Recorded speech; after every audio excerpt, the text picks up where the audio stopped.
Alice, 97.3, Sarah Vinnie, Alice's morning show. It's Tuesday. It's St. Patrick's Day. Where is all your green? Even though I prepped at my house and saw that it was St. Patrick's Day and even reminded everyone in this room multiple times yesterday, I walked out in wearing raisin color. Well, you're asking for it. You know that, right? I already got pinched by Maddie. I'm all set. The pinching is over. It was gentle. He did gently pinch me.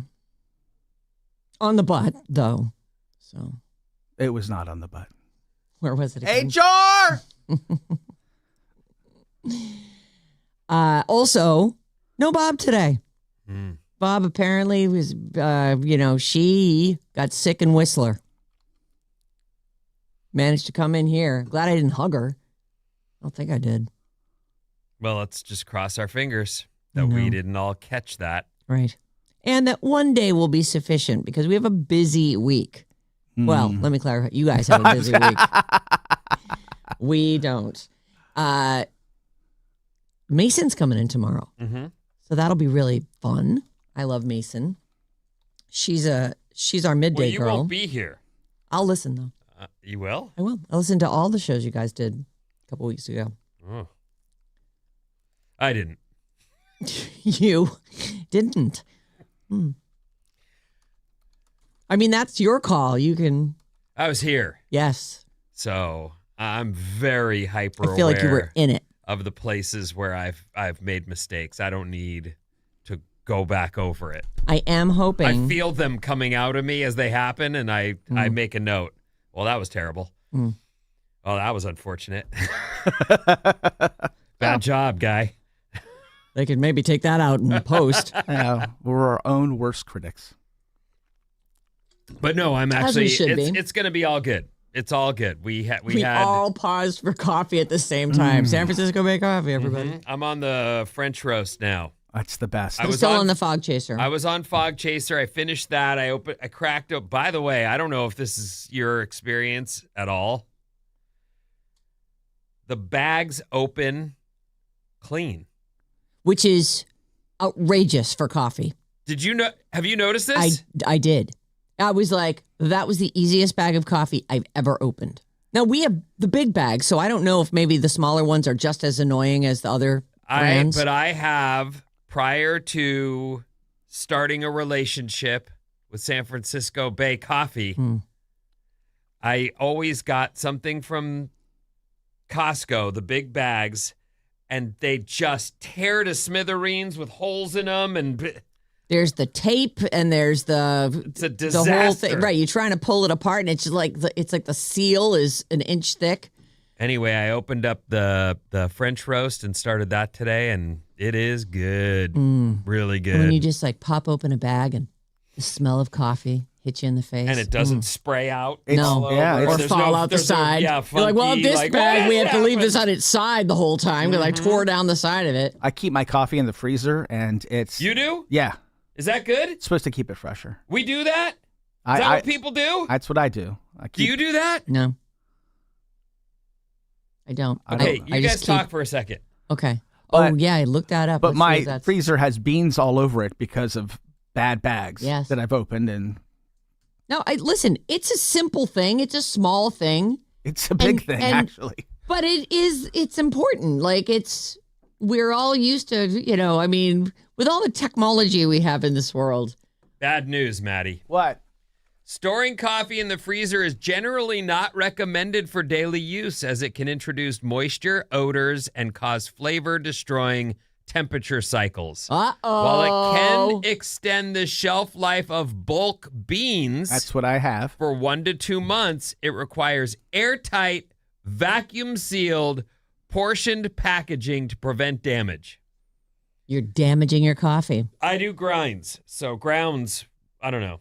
Well, I don't guess do I'm beans. going to stop doing... Well, no, it says... Oh, you do ground as well. I thought you did beans for some reason. I don't have one of those grinders. Plus, they're loud. Those grinders are loud, and if you have a family sleeping and you really don't want to wake them up, right. I prefer not to have any interactions with you. When I've had to do that, I put dish towels over it to muffle it. Oh. I try really hard. They don't try at all. But for some reason, at night, I mean. Yes. And then in the morning, but I try very hard. So inconsiderate. Well, Fred likes the sound. It means he's going out. Oh. He hears it and he's like, wake up, as going in out. You set up the coffee Yeah. and then you walk them while the coffee's brewing? Yeah. nicely done. That is nice. Oh, coffee. You really do make everything better. It's always so funny. Like, we've met so many kids over the years here. And by kids, I mean, like, people in college for internships or just young people trying to get into radio. And so many of them are like, no, coffee, no. And by the time they are done with this, and they've gone and got us coffee 50 times or, whatever exposure they've had, they're all coffee drinkers afterwards because it's the best. And it's like part of the ritual that makes the morning special to me. I feel like if it wasn't for that, I'd probably cry every morning. But thank you, San Francisco Bay Coffee, for I still do. drying my tears. You still cry, but I know it sucks when that alarm goes off. Oh, my God. I'm like, I'll tell you what. It's 3 a.m. I don't know if you guys got outside yesterday. Oh, yeah. And I know spring is not even here yet. I know. It's this Friday.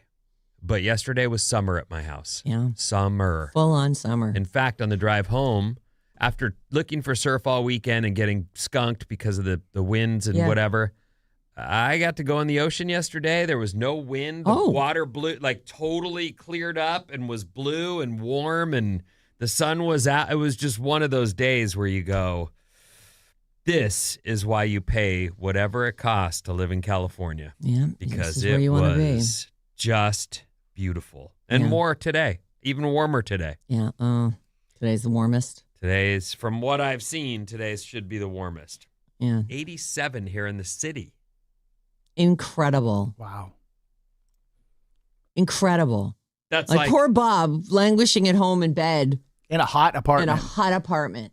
Yeah, but poor Bob partied her ass off in Whistler over the weekend and earned every bit of this cold. By the way, we talked about this a little bit yesterday, how she was, her big bar trick, I guess, is balancing a beer on top of her head. Mm-hmm. And there's pictures and videos, and we got her, she put them up on her account, which is Bob on the Waves. And she's a good follow because she knows all the trends, and she's always doing the latest TikTok-y thing.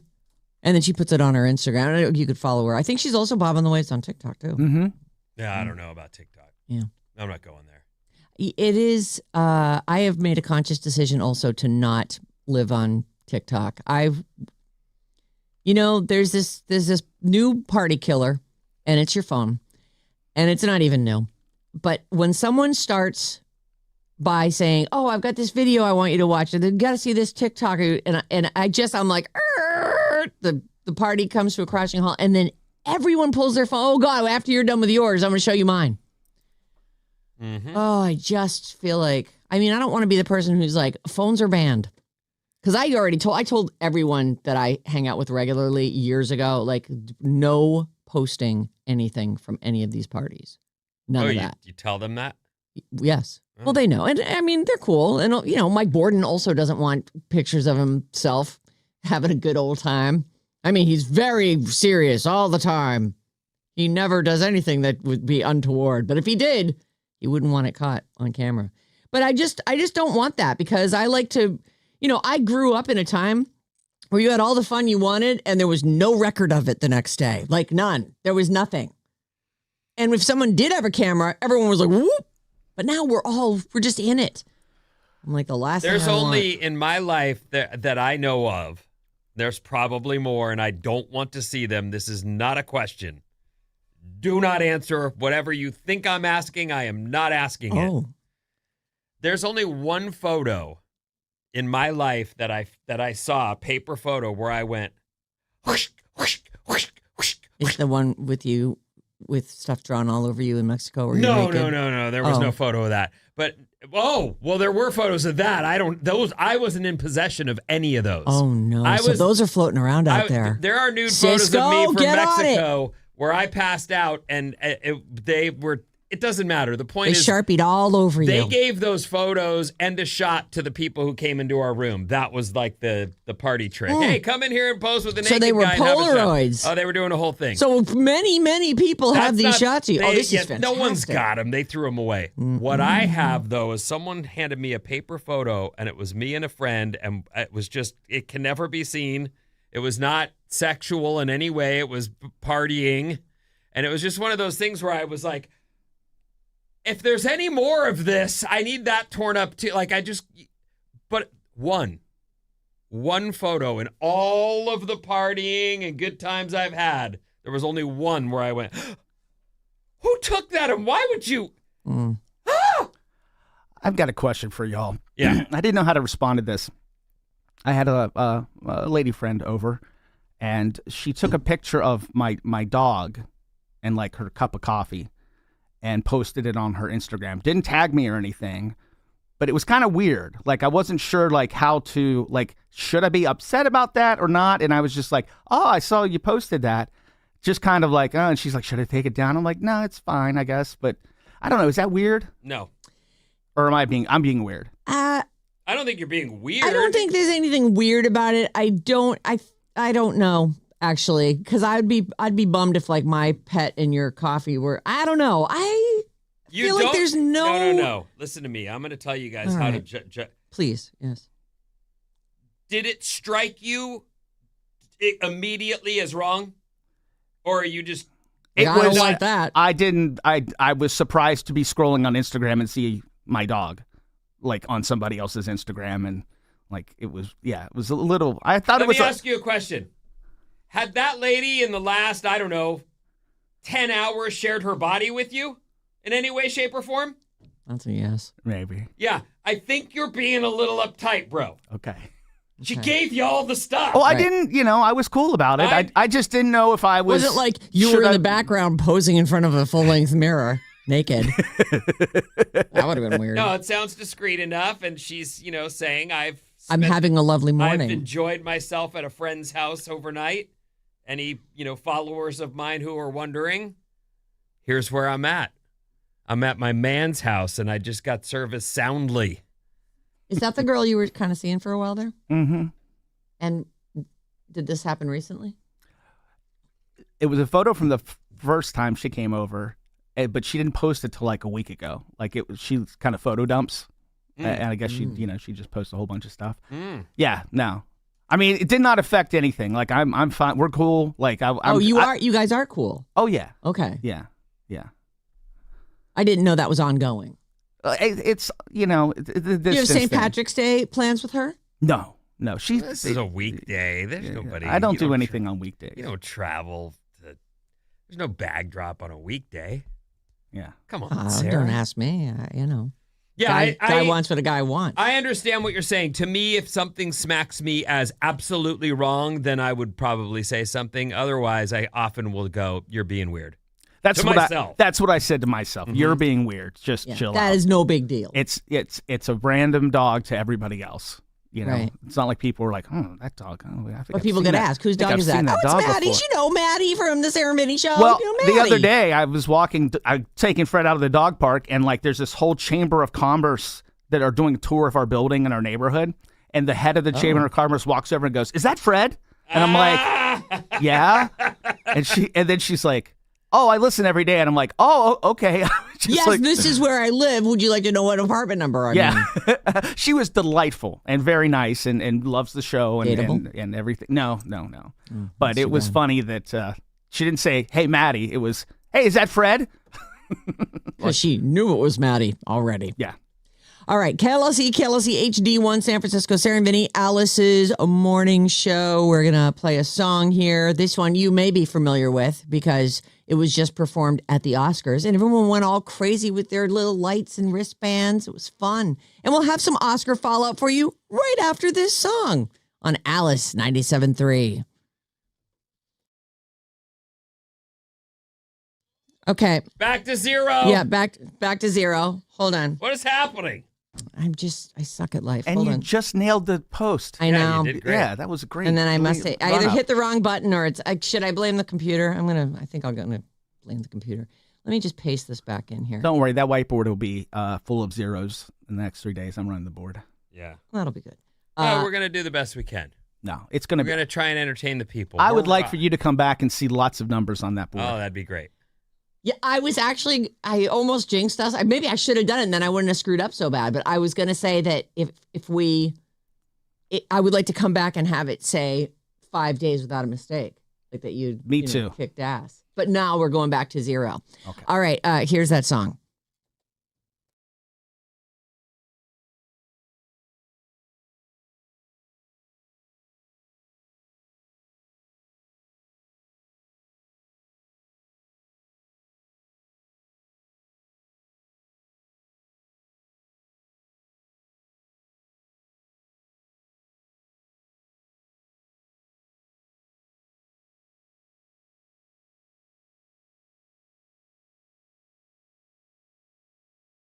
Bum ba bum ba bum. Ba bum bum bum. Okay, it's Alice 97.3, Sarah Vinnie, Alice's morning show. San Francisco Bay Coffee bringing us this part of the show. One small sip for a better tomorrow. Clearly, I need mine right now. That was a small sip. And a way better morning. Available in whole bean, ground, and 1 cup coffee pods at Amazon.com. San Francisco Bay Coffee. Check it out. We're fans. You can call us or text us 800-400-3697. And we are going to start with some Oscar fallout. People always bitch about the in memoriam segment. Who got left? Miss? Right, exactly. And so as usual, people have spent the last 2 days complaining about who got left out. And here are the names that are being tossed around. Now, I'm going to say, I'm sure some of these people did movies, but a lot of these people are TV actors. And so, leave some for the Emmys, I guess. James Van Der Beek, Eric Dane, who just passed, Malcolm Jamal Warner, he was Theo, I think, on The Cosby Show. Robert Carradine from Revenge of the Nerds, or Revenge of the Words, but also a TV show called Lizzie McGuire. Brigitte Bardot was not mentioned. That is actually kind of crazy. June Lockhart from Lassie and Lost in Space. Harold and Maude star Bud Cort. George Wendt from Cheers. Julian McMahon. I don't know who that is. MASH star Loretta Swit. Lonnie Anderson, who I assume did some movies. There's Samantha Eggar from All My Children and the original Dr. Dolittle, which I think was a movie. So a lot of them better known for their TV work and will probably make the Emmys segment. But that's not till September. They're saying here, Robert Carradine's omission feels kind of egregious, especially since his death is so fresh. And they're saying it's possible it's because his biggest claim to fame, Revenge of the Nerds, has sexual elements that have not aged well. That's true. Like what? I can't remember that movie. Yeah, but do you really... Is that a conversation that they have about whether or not to honor someone? Right. I mean, they certainly go deep into the producers and, executive. Like, okay. Oh, they did? See, I didn't see it this year, but I've never... They always do. There's always, a few people, and then the rest of them are execs and producers and kind of behind-the-scenes people, which is fine. They should honor those people. Absolutely. Like, there's people who've been in that, doing that. The amount of work it takes to put together a movie and film on set and make that whole thing happen, and then somehow there's continuity from start to finish in the looks and all the... It's actually shocking. In a way, that anyone pulls it I off. like that they hold a line. Like, if this person is known for their TV work, even if they've done some movies, keep them in the TV section. Like, go for the people who are involved in the day-to-day. They're big in the Hollywood movie scene. And by Hollywood, I mean wherever they're doing movies. You know what bothers me about this is the same person that will say, I can't believe they left out Loretta Swit, is also the same person that will say, this show is hours too long. Like, that is true. I mean... I said both of those things. Somebody's got to figure out how to, where to make the cuts, I guess. Right. I'm not tripping on it. Well, and as media becomes sort of bigger and has like Bob will talk to us like we're idiots about some influencer that of course everyone knows about. And so that person does a cameo in a movie, but they're well known on YouTube. Like, do they now get included in this? Like, maybe they're saying, right. But maybe they're saying we're going with people who are known for the movie business, not necessarily for TV and movies. And when you say everyone knows, you mean the people who are on that algorithm that she lives in. Because the truth is, my little kid will go, this person's a big star on YouTube. And really, they're just a video game player, and they're just a kid as well. That keeps getting sent to you. And that's happening. Like, that's the algorithm, and it'll change. Right. And I've watched it change. And you had the same thing happen when you had kids. Miranda Sings was huge for your kids. She's nowhere to be found now. No, well, she got in trouble. Like there was like some sexual thing that she had. Everybody that's running their own business on YouTube with no HR department is just some person is at risk of making the same kind of mistakes because you're trying to grow an audience and you'll tell people anything. Right. It's a wild, wild west out there. I don't know what to say, but I don't feel like I'm missing out because that algorithm is being, widely viewed by that age group or whatever. A little more of the fallout. They are saying that the celebrities trashed the theater. The Dolby Theater is where they do this thing. Well, it's a party. It is a party, and they also gave you snack boxes and said you don't have to clean up. We'll take care of it. Yeah. Everybody had a little snack box under their seat. Actually, there were a few things that were in each seat because they had put the wristband, like glowing wristbands, and there were some like light bulby looking things people were waving in the air during Golden. And that was cool. There it is. The whole theater's everybody's getting into it. And even Leo DiCaprio apparently was going crazy, like they gave him a light stick too, and he was like going nuts. It didn't make the broadcast though. Did you get a lot of stuff that he brought one of those girlfriends or the current girlfriend? Yeah. And all the fuss is he brought a girlfriend and she's been around a while. Is it finally? I'm going to say no. I also don't want to make a prediction on that. I feel like, is she 27? I think she is 27. Yeah, she passed that. I think that was a big deal. Is she 28? Because that would be a new high for him. Seriously. I still don't think he broke up with Giselle when she turned 27. He's not turning out the lifestyle he's built and farmed for years to suddenly marry and have kids. Yeah, I don't see it. She is 27. In June, she'll turn 28. Oh, boy. Summer watch is on. The summer watch is on. The next thing we'll see is the every so many years yacht full of supermodels so he can make his next selection. Anyway, people are blaming the celebrities for leaving the Dolby Theater trashed. Everyone had a little snack box and other bits of paraphernalia, little pieces of paper instructing them on how to use their things during Golden. Don't worry, there'll be a reminder before when the commercial's happening, right before Golden, so you'll know to get your thing out. First, though, some people are saying the mess we're seeing is on the balcony, where celebrities don't sit.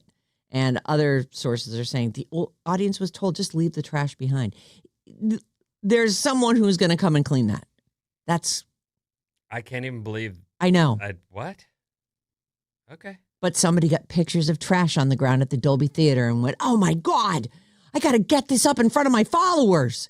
Maybe I'll be remembered in the in memoriam segment. You usually party with all your best friends. So I'm going to guess that most of your house is in prime shape when you wake up in the morning.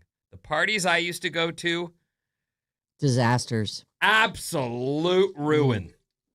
Absolute ruin. No, it's nice partying with your best friends because then, the time comes, I go, okay, well, and everybody stands up and starts, picking up all their stuff. The gnarliest thing I ever saw, a friend of mine, so I grew up in Irvine, California, and at that time they were building everywhere. They were building new tract homes everywhere.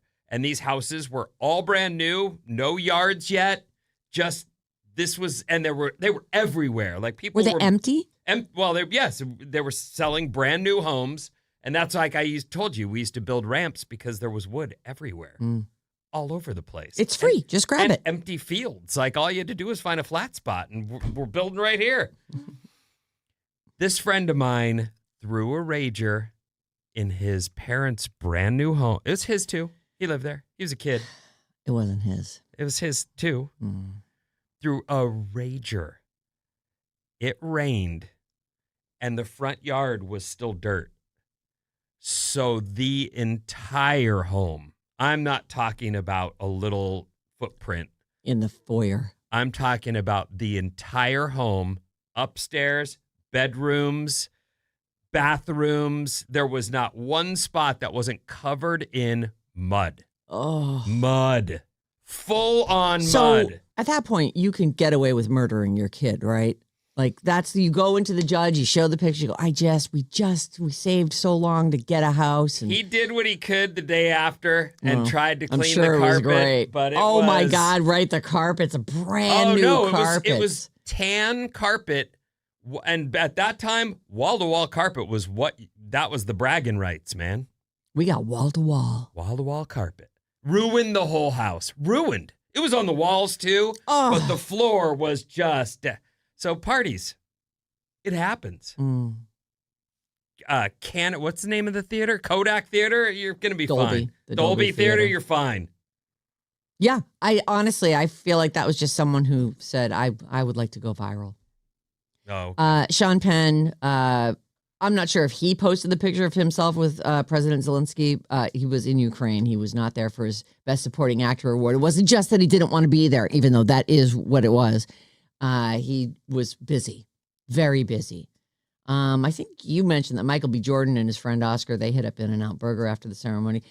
They say at the Oscar after party, where a lot of celebrities went, it was carb central because everyone had been starving and soaking themselves down. Like, just, we got to squeeze out every ounce of extra fluid. I'm parched. Yeah, but you look amazing. And that it was piles of In-N-Out stuff, piles of pizza, just all chips and dips and all the just kind of trash food. You know, I don't know why we love In-N-Out here in California so much, because there's burger joints everywhere. Yep. But for some reason, if it said Michael B. Jordan went to McDonald's, you'd go, what in the heck? Why would he do that? There's an In-N-Out right near there. But In-N-Out seems like, oh, that's kind of cute, Yeah. right? But I actually don't like I don't eat Burger King. I don't eat Carl's Jr. I don't really eat McDonald's either. Those are absolute last resort sort of. Yeah, road food. I'm on a vacation and this is what I can grab. I've got to eat something. But you actually said when I was talking to you about this yesterday, I love a Whopper. I like Burger King. Huh. I'll go to McDonald's too. I like their spicy chicken salad. Spicy chicken sandwich. It's like a fried chicken piece, all spicy. But it's road food. Like, I would never just stop there for lunch. Like, I can't reconcile that in my own head. Like, you could go home and have a hard-boiled egg and some pineapple. Like, I asked her yesterday, how many burgers in a month would you say you eat? Can you answer that, Maddie? How many burgers in a month do you eat? Maybe one, maybe two. That's kind of what I was thinking. Like, I would say less than one, like probably. But I will, if I'm at a restaurant, I love burgers. I love burgers too. I'm and like, I'll get a burger. I'm Let's more split a likely burger. to make a burger for dinner than I am to go out for a burger. Like, I'll just smash a burger and throw cheese on it, and there's your... Yum. I'm done. Once in a I just while, ate. though, John will be out, and I'll be like, stop at In-N-Out on the way home. Grab us some In-N-Out. I love it. Well, good for the celebrities. They got out and had their French fries and doubles. And just quickly, I'm going to tell you this because it was all over the place. Tiana Taylor, who did not win Best Supporting Actress, had some words with a member of the Oscar security team. Apparently, she says he shoved her, and she went kind of ballistic on him in a crowd as they were all exiting. The Academy's apologized, but as I was looking at some of this, people are saying her overreaction to, and maybe I think she might have actually been nominated as Best Actress. I think it was when Jessie Buckley won Best Actress, and she got up, and people are going overcompensating much, like because she stood up and clapped. I'm like, or she was just trying to be a good sport. Who's the lady that won for Weapons? That's Amy Madigan. And what was that award for? That was Best Supporting. Okay, so that's what it was. Oh, was it? So was she nominated in that round? I thought she was nominated in the same round as Amy Madigan. Okay, then that makes sense. So when, yes, Amy Madigan gets up there and wins, and Tiana Taylor cheered her hard. Cheered her hard. I don't understand why that would be okay. People are saying she's overdoing it. And then they're saying that she was now in a bad mood, and so when she was escorted out, as everyone was being escorted out, she got into it with a security guard. You know, you do not put your hands on a woman. I've had a lot of conversations with you over the years, and there are things that I wouldn't know about as a man. Women can, in any kind of a party or group, stadium kind of situation, have stuff done to them that is, there's no consent, and they often can't even find who just did that to them. Everyone's looking up and around. So that is like something that I don't know what her experiences are and what she's dealt with. And if someone touched her and it set her off, okay. Right. All right. Yeah. I mean, it's not good, and she's now facing the public backlash, but the Academy has apologized and made a big statement about this was, we're going to be dealing with this, and that shouldn't have happened. So that's one side of the story. Okay, Vinny, I'm out of time. What's coming up? I'm way out of time. Yikes. Charizard makes our news after these.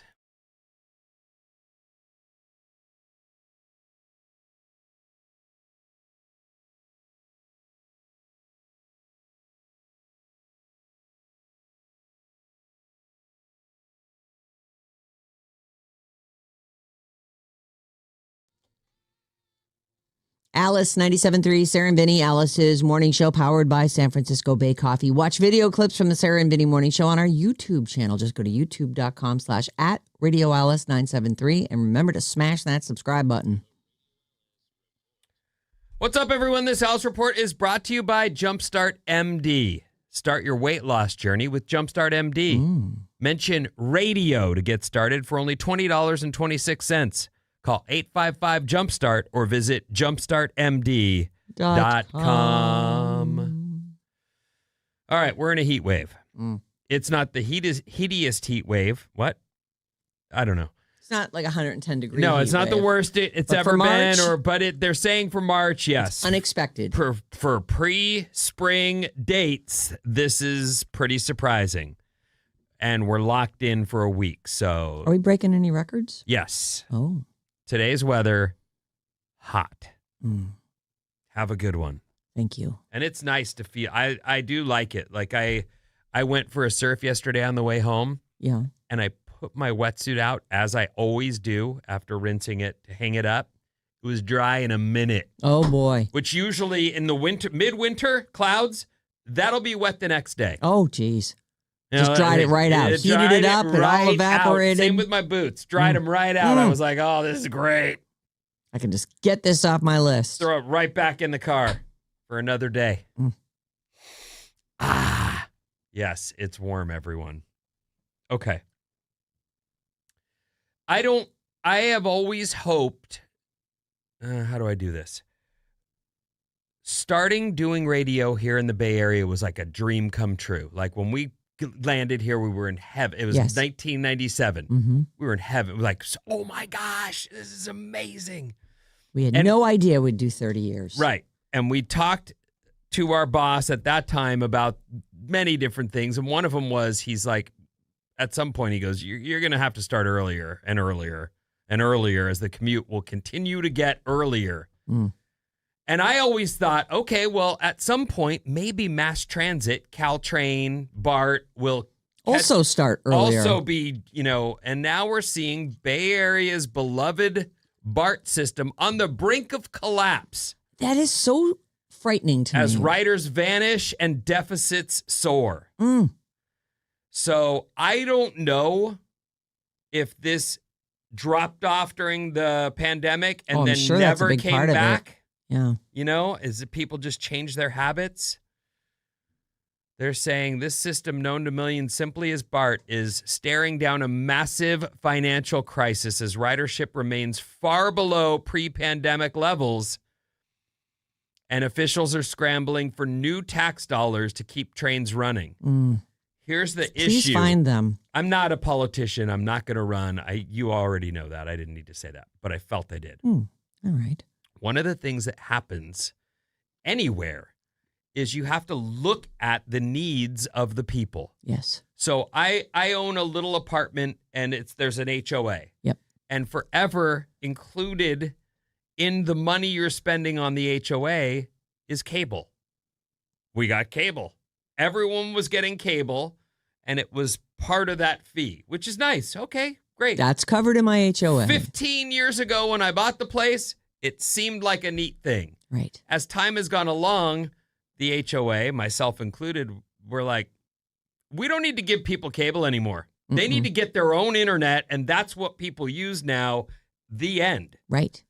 Let's not charge the group for this thing because Did you get a deal because it was so many units? years ago, probably. But the point is, the needs of the people change.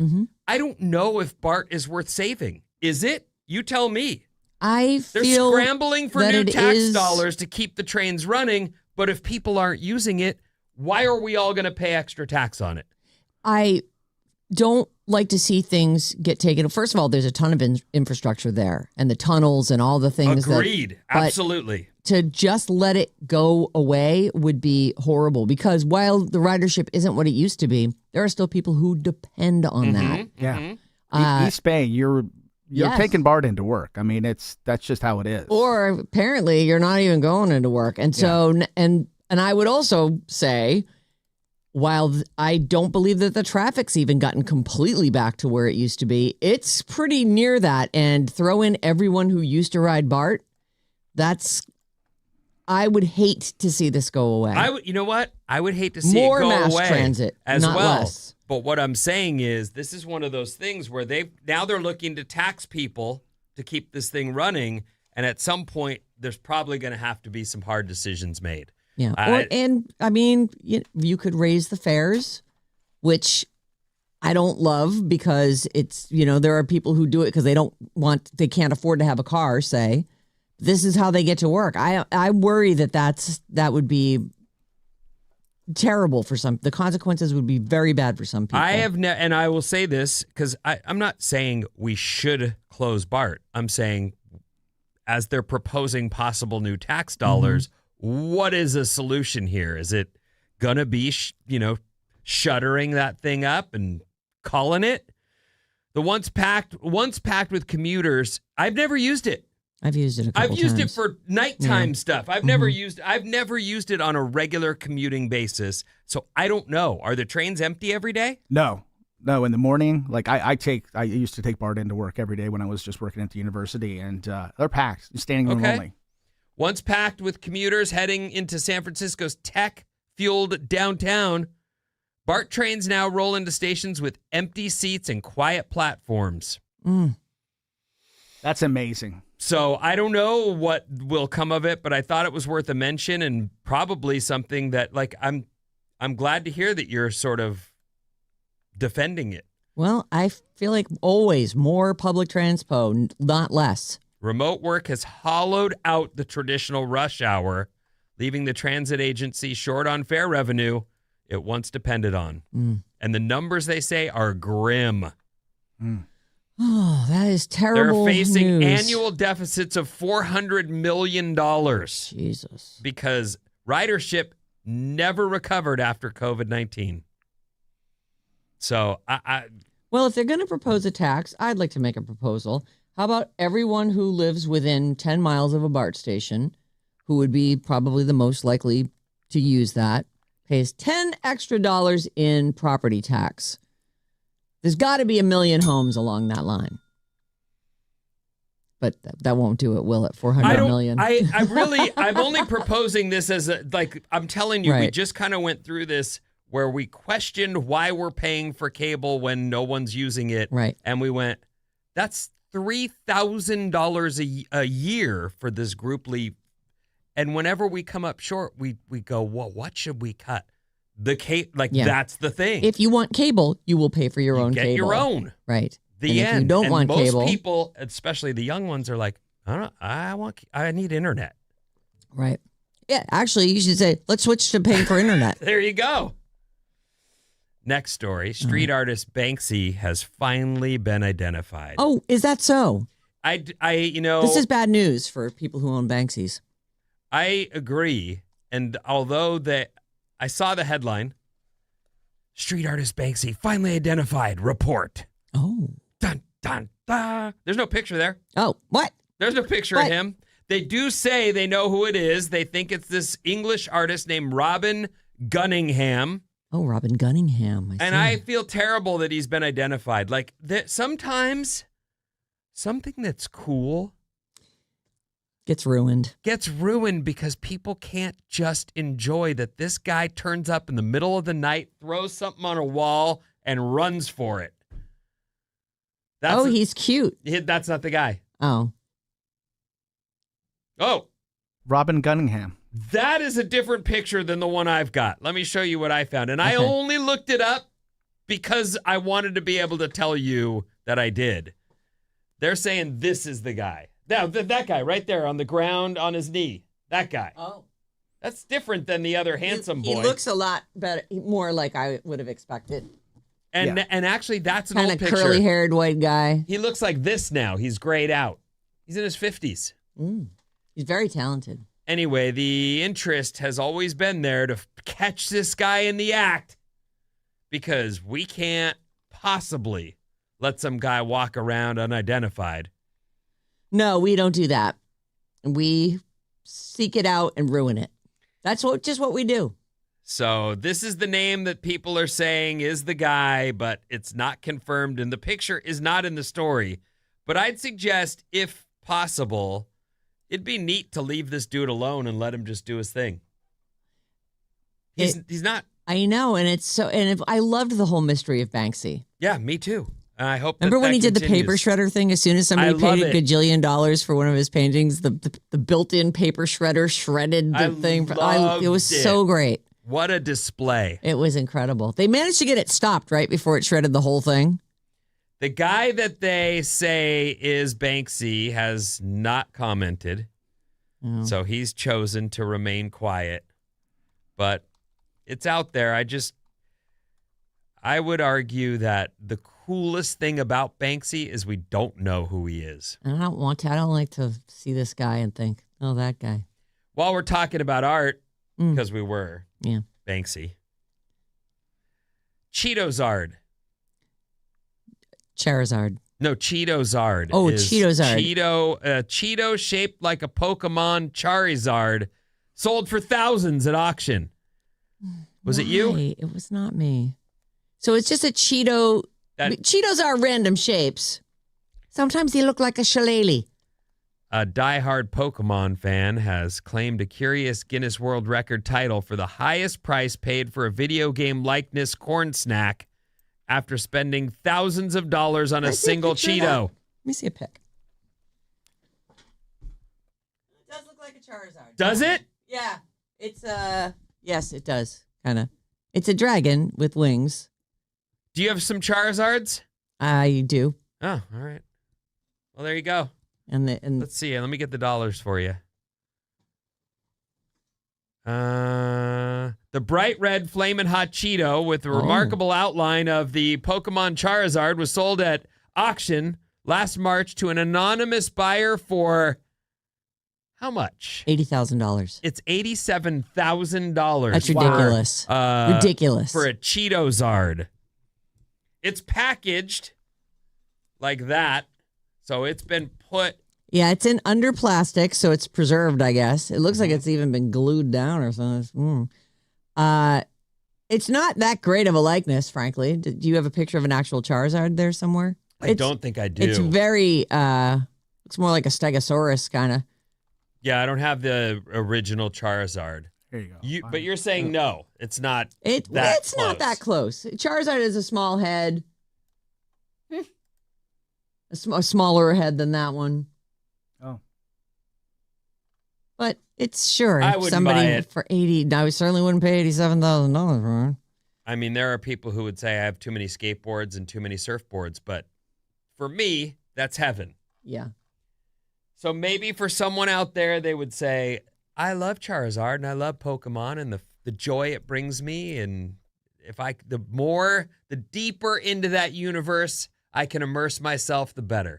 Bob sent me something about Pokemon Go yesterday that I'm going to share with you coming up this hour because it's very, I don't know if disturbing is the word, but I just found it really interesting and I definitely made my fair share of contributions to it.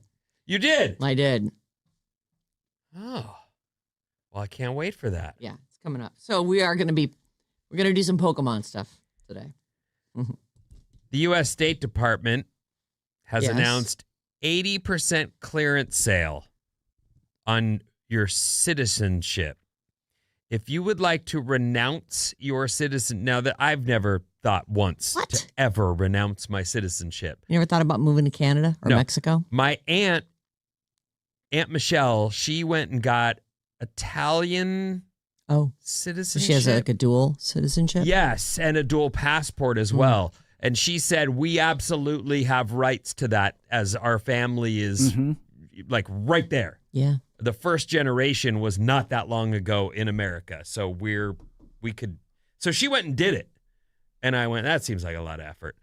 So it's not really for me. But the idea that you'd renounce your citizenship, you hear people who are like, I got to get out of here. You see celebrities who've made enough money that they can say, I'm going to spend the next 4 years in another country. And they're actually doing it. Yeah.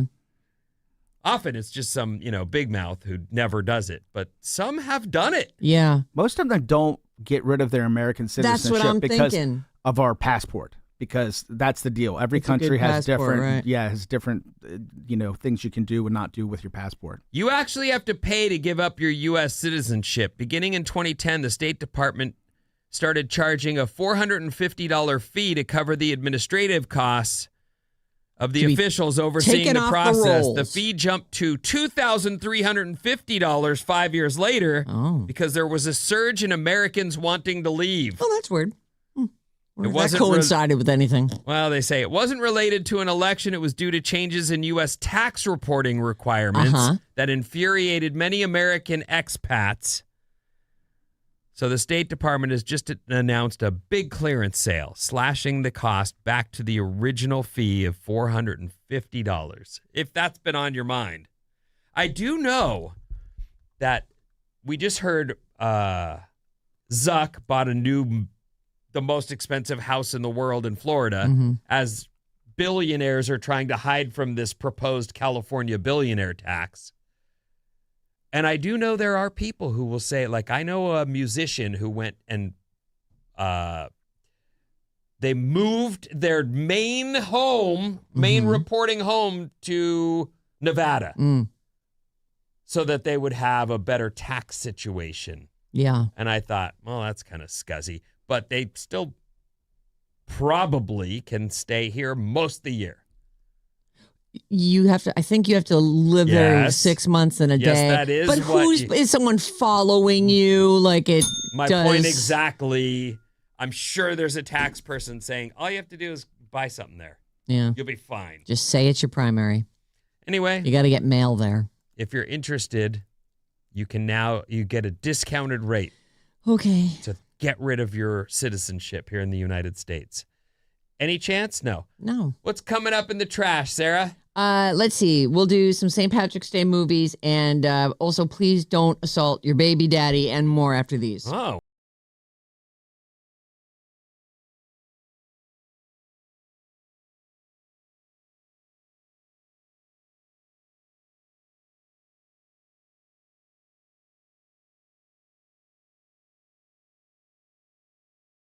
Long as you love me. Oh, yeah. Just love me. It's Alice, 97.3. Sarah Vinnie, Alice's morning show, fully perked up with San Francisco Bay coffee. It's another Alice Escape with Bruno Mars live in Miami. This is the one you want, and it's easy to get yourself entered. If you're already using the Odyssey app, you've already been receiving daily entries into this contest. You get the free Odyssey app. You listen to Alice 973 for a minimum of an hour cumulatively throughout the day. You don't have to do it all at once. Just keep us on.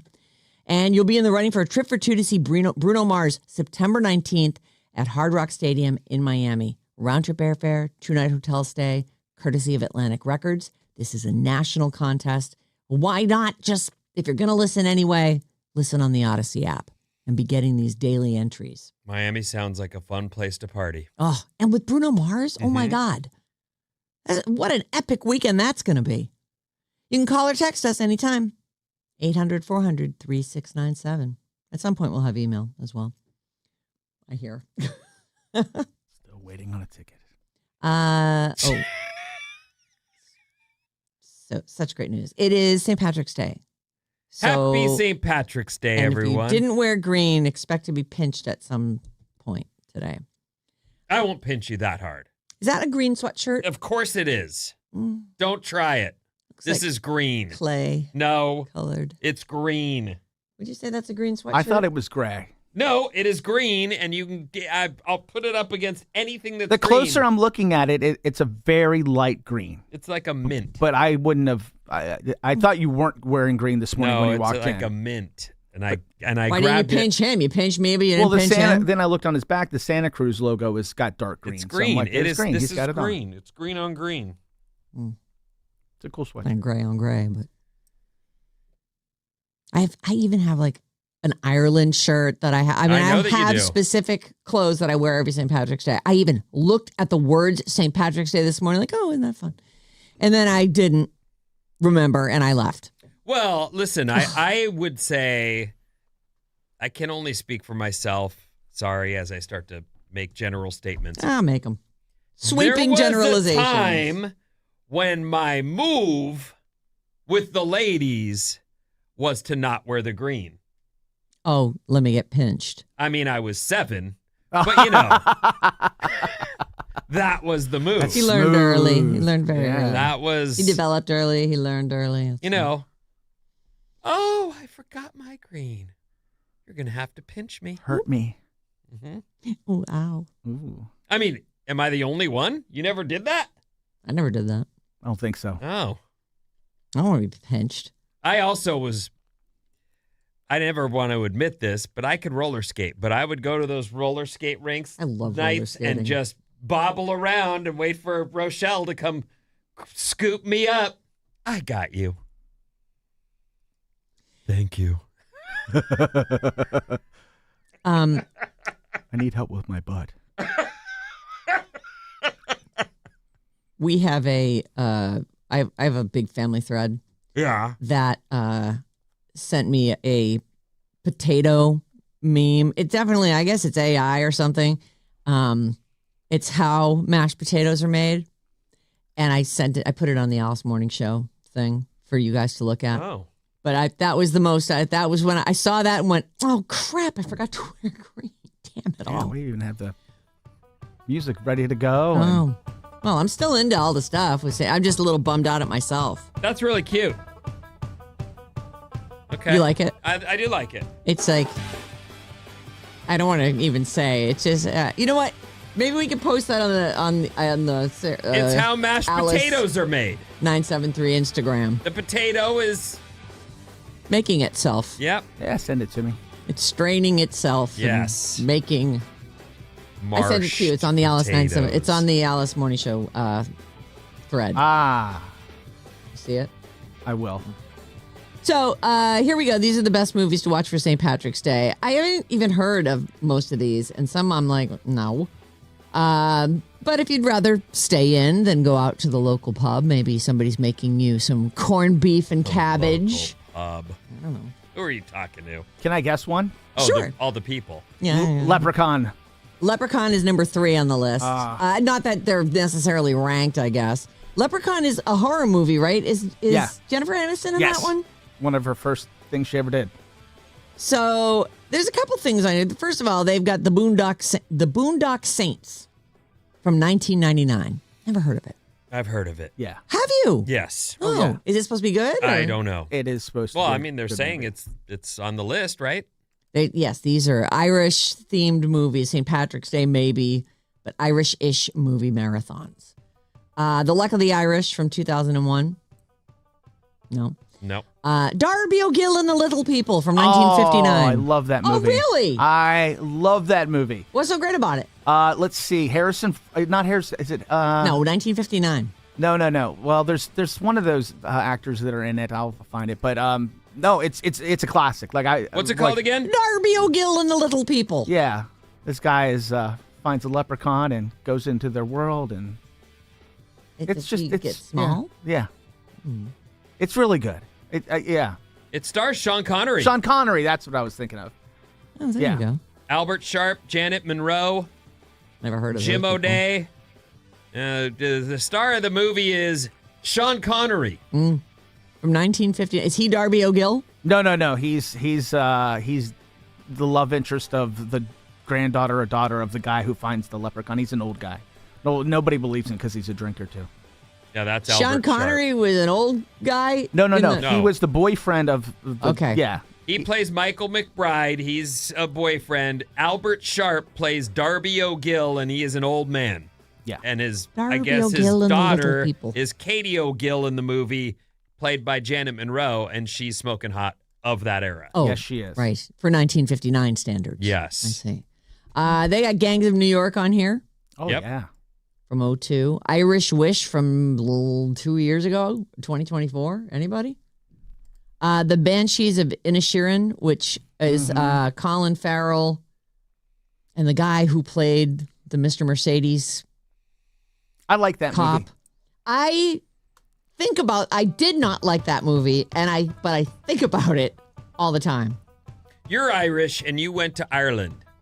Did you love it? I did love it. It was the first place I'd ever traveled to outside the U.S. that I went. I could live here. Oh, really? Yeah, it felt like home. People were. I mean, we went to tourist things. We stayed in tourist places, but I felt like, oh, these are my people. Oh. Yeah, it was. I think you would love it. It was. You would not love some of the food though. Now that I think about No, it, I wouldn't. Yeah. I know that already. like the kids were all about the blood sausage. No, I don't have fear about saying that's grody. I'm not No. eating that. Got any oatmeal? Something called Leap Year from 2010. Nope. The Departed from 2006, Yes. which does not have an Irish theme to it, but apparently it's like the Boston Irish. Yeah, and- Southie. Or, yeah. And something called Belfast from 2021.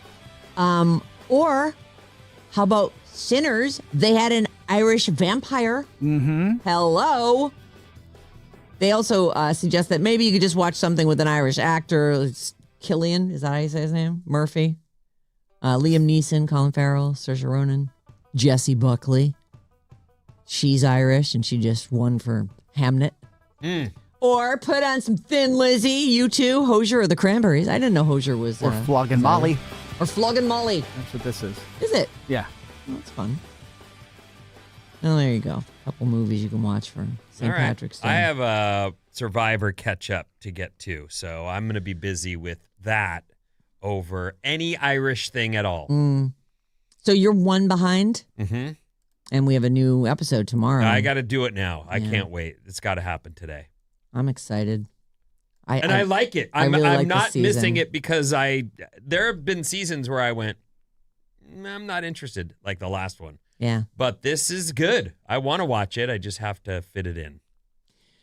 I'm actually kind of bummed that Bob isn't here for this because I know she watches that Secret Lives of Mormon Wives. She doesn't. She's into it. Yeah. She thinks it's a good show. She likes it a lot. And to me, just watching it, it does look like kind of the Real Housewives of Utah or something. Like they're all beautiful and they catfight with each other. They're all supposedly real people who are on this reality show. So the production has been halted on that show because of a domestic incident between Taylor Frankie Paul and her baby daddy, Dakota Mortensen. Apparently this happened a few weeks back. Taylor is also the star of the upcoming The Bachelorette. She's a cute girl. What's her name again? Taylor Her what? name is Taylor Frankie with an I-E, Paul. Taylor Frankie Paul. Comes right up. Yeah, she is a hot chick of the moment. Interesting. There's photos of her where she's not as hot. Agreed. And then there's others where I go, oh, I see it. Okay. Yeah, she's kind of a weird-looking chick. Mm-hmm. She looks like a toy, like a stuffed animal. That looks like a stuffed animal photo right there. Yeah, she's got one closest to, a weird look to big her. eyes, big mouth, big nose, Flared nostrils. Yeah, there must be more. Look, there's more to being attractive than just good looks. Taylor Frankie Paul is a TikToker and reality star known for her lifestyle and parenting content and for her role in The Secret Lives of Mormon Wives, which I thought was about partner swapping. So I'm not sure what it's about, but what I do know is that she's had at least one kid. I don't know if that's the one that she's given all the tips on, but she's the new bachelorette. So they put her on there and she's going to pick from the dudes. And I guess they have to know some stuff. If it is about wife swapping, they've got to know that. So she was a Mormon wife, has since divorced. No, I think she did. She's divorced from this guy. Right. If he was her, they just call him a baby daddy. They're not calling him the ex-husband. So maybe she had a husband, left him for this guy, the baby daddy, and has since moved on to be single and take over the show, The Bachelorette. Yes. So she had 2 daughters from her first marriage. Okay. And that's who she did divorce, Tate Paul. Then she had another son born in 2024 with Dakota, who's the boyfriend. So this is just a boyfriend. He's a just good-looking a boyfriend, dude. but he's baby mama. Yeah, and he's actually a big part of the show. So when he, I guess they got, when the stuff happened, he kind of took off and they couldn't find him. He was just gone for 3 weeks. And you mean after this incident we're going to talk about? Yeah. All right. And they couldn't find him, so they shut down production because he's part of the show. He's a big part of the show. They needed everybody there. So he's on the He's secret. on the show. Okay, got Yes, it. All yes. right. Well, he's a great looking dude. Well, I don't know anything unfortunately, else about him. I just saw what you're about to tell us. Yeah, so there was an altercation of some kind, actually, over the course of a couple of nights. Supposedly, it starts with the two of them at Dakota's house, so at the baby daddy's house, arguing about how Dakota hooked up with a fellow cast member on Real Housewives of Utah. A lady, Shania Powell. Taylor, the woman who is on the Mormon show and is currently the Bachelorette, or is about to be the Bachelorette. I don't think her season has started airing. She allegedly choked Dakota with his own necklace and grabbed him by the throat and face. This all happened in front of their son, whose name is Ever. Sources say that Dakota called the cops and Taylor made him change his story and tell them everything's cool. Then the next night, they're back at Dakota's house, where Taylor scratched his neck and threw his phone against the wall. The police were called again. They interviewed Dakota, saw proof of his injuries. TMZ, I'm going to switch to their reporting now because they're saying productions paused on Secret Lives due to the former couple's volatile relationship, and TMZ's been told they've both been ordered to get psych evaluations. Sources close to Dakota say, no, she's been ordered to get a psych evaluation, not Dakota. He's fine. Doesn't need that. As TMZ reported, Taylor's co-stars have refused to continue filming despite producers wanting to keep rolling because of the nature of the allegations. So they're like, we don't think we should. They don't want to work with her? I don't know if they don't want to work with her or they just are feeling like, hold on, let's get this thing sorted out because this could be a thing where we wind up, who knows what kind of trouble this could bring. I don't know. They're not saying that specifically. I feel like the producers would be going, what show do you think you're on? Right. This is the show. Yes. Exactly. This is what we're actually looking for on this. This is why we give you booze. She just delivered. Yeah. Now get in there and mix it up.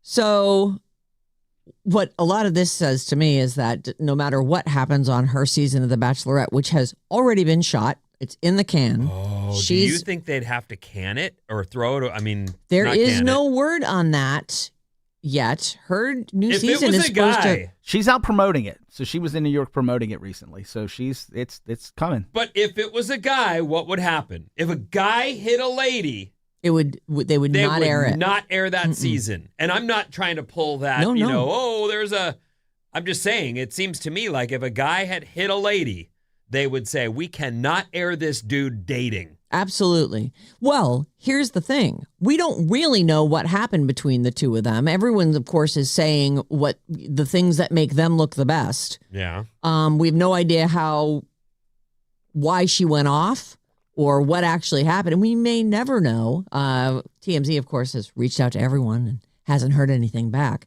But because of the nature of the allegations, her season debuts next week. That's already been shot. So she clearly didn't marry anybody from that show. Yeah. Although I think they keep them apart, right? They don't want, if she did find someone to love, she has a kid with this guy, Dakota. So it does sort of make sense that she has business to conduct with him. Right. An ongoing relationship of some kind. Yes. So the first episode is supposed to air this coming Sunday for The Bachelorette. I have no idea if they'll run it or not. It hasn't debuted. We don't know the outcome of that. And it's not, while yes, I'm sure they do want stuff like this to happen on camera. They want someone to go crazy. I don't know what will happen. And the fact that they're not filming, that the cast is saying we don't want to,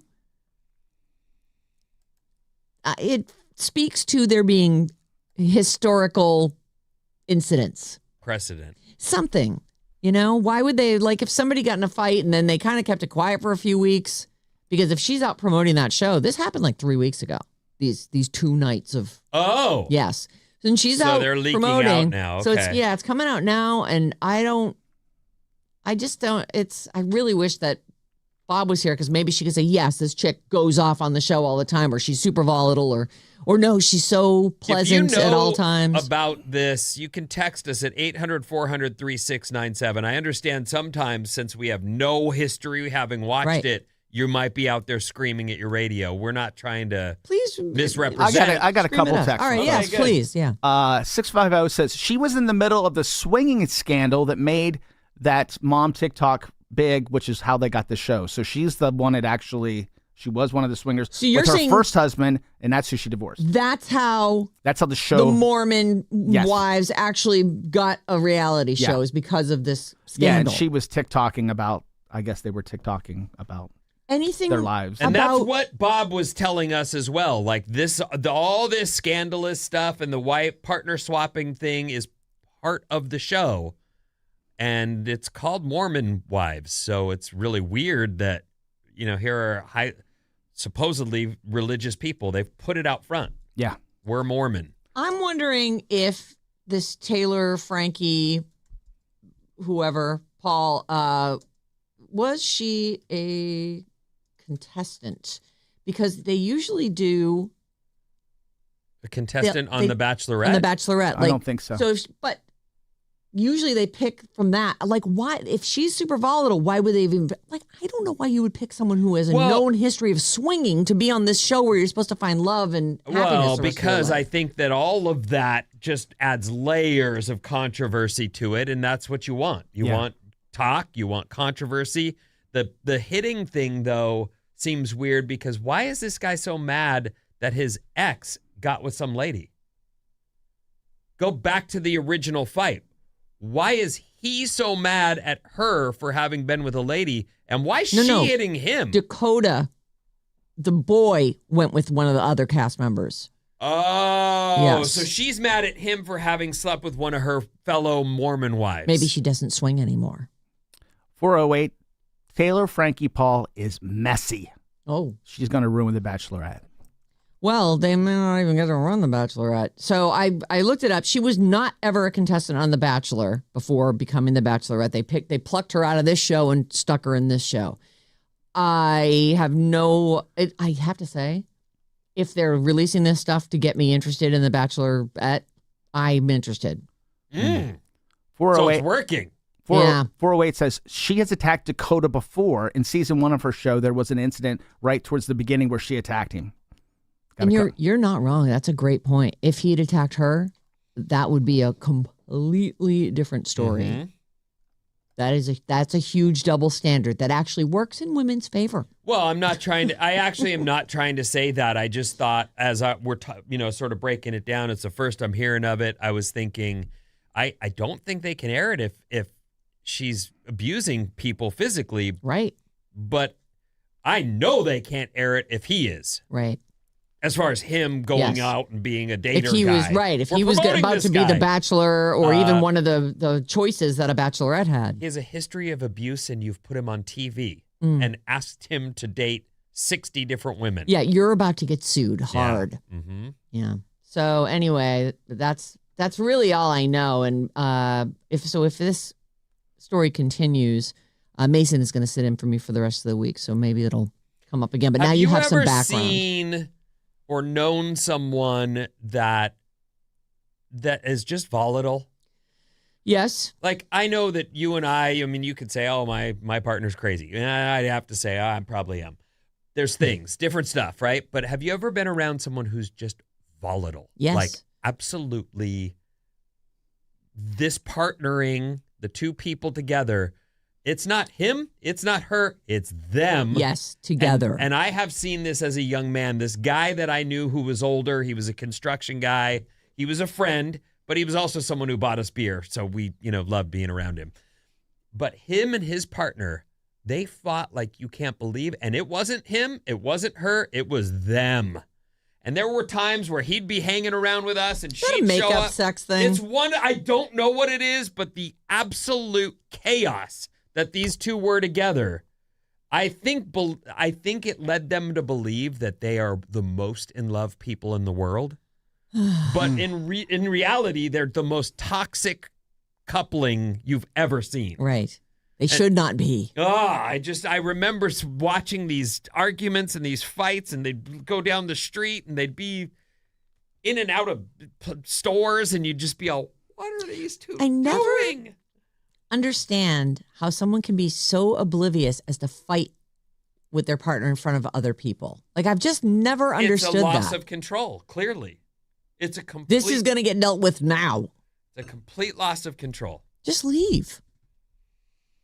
Or shut your mouth until you're alone. I mean, I don't know. I feel like fighting should be private. Look at the situation you're reporting about a lady who just finished the Bachelorette season. It's pending. I don't know if she's been paid or they wait and pay as the thing airs.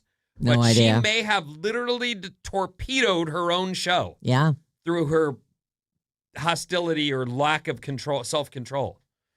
I can't wait to see how it all shakes out, actually. And I don't care very much about this. This is a pretty good ad for it as well. Yeah. All right, Ben, what's coming up in the news? I got a ton of stuff. Hold on. There's an opportunity, I believe, for you to see Scott Budman today. Oh. And it's St. Patty's or Patty's Day after these.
Bow. Alice 97.3. Sarah Vinnie, Alice's morning show, powered by San Francisco Bay Coffee. Check out the Alice 973 Instagram for video reels and pics from the Sarah and Vinnie morning show daily, plus links to all of our personal profiles.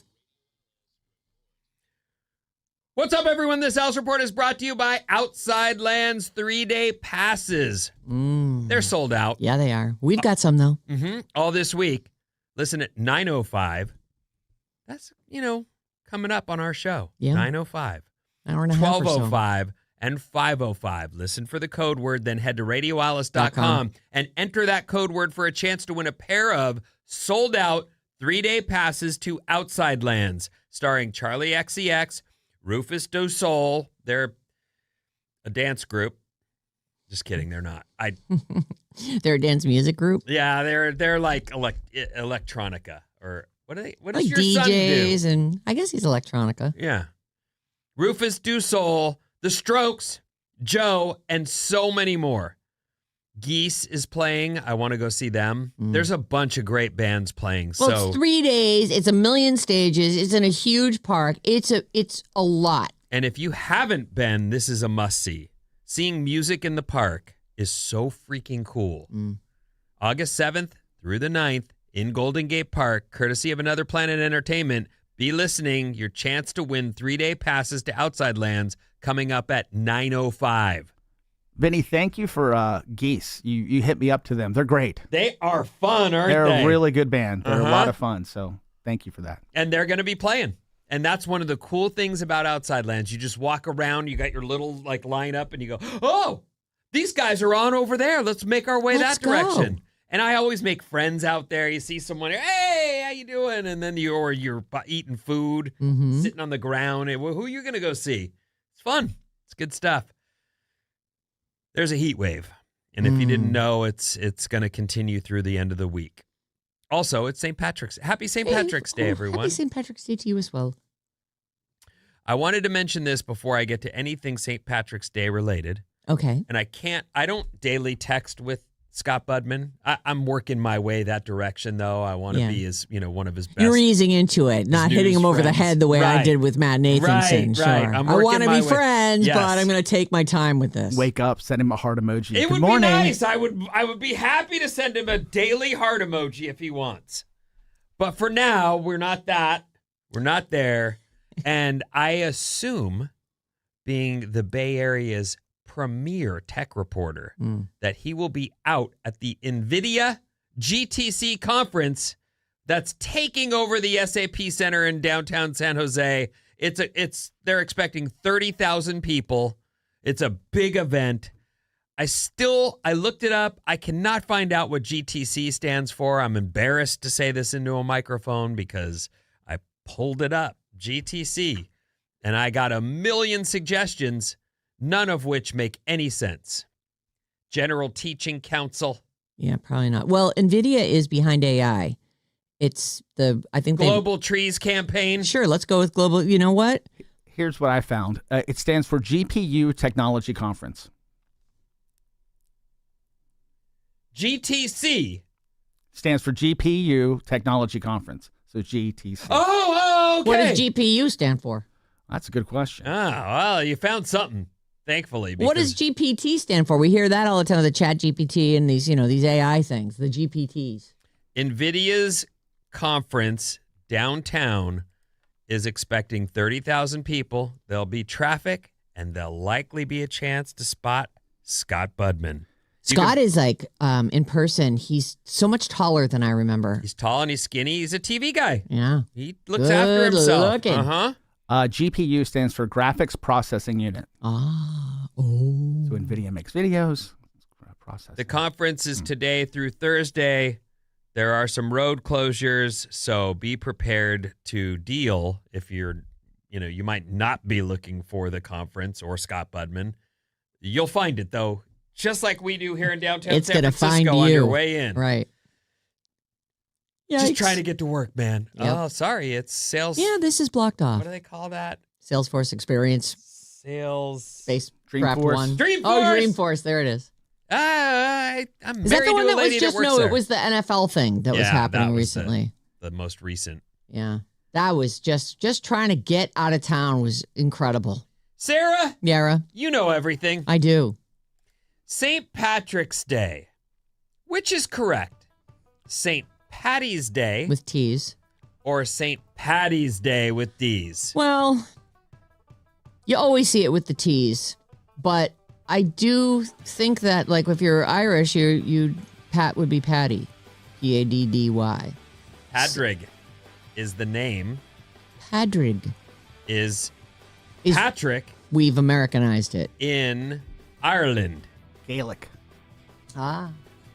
So, according to this report in front of me, it is not St. Patty's Day. It is St. Patty's Day. St. Patty's Day. With D's. So, With a double D. if you've been corrected by someone and changed the way you say things forevermore, it turns out they're wrong. It's St. Patty's Day with 2 D's. That is the correct. They say it's interchangeable. Well, the thing is, we do call it St. Patrick's Day when we say the whole thing. And since that's been Americanized, maybe it is St. Patty's Day. Because if you called it St. Patrick's Day, then you would call it St. Patty's Day. Patty. I guess in the end, what they're saying here is Just have a green beer. both are correct. It's fine. Yeah. You're okay. I So- read that Patty is male and Patsy is female. So that's why Oh. it's St. Patty's Day, because Oh. he's a dude. I call my friend Patty all the time. Hey, Patty. Oh. In 1962, here's a couple St. Patrick's Padrig. Day stories or All right. quickies. Chicago used 60 pounds of green dye to become the first city to successfully dye its river bright green on St. Patrick's Day. Green dye isn't the only thing in the river. Some people recently spotted shark fins What? in the Chicago River. Wait, what? What? It turned out it was a stunt to promote the upcoming Netflix movie Thrash. Oh. So just as everyone's looking on to the green water in Chicago, somebody gets the bright idea. This is good marketing. Let's jump a guy in the water with a shark fin hat.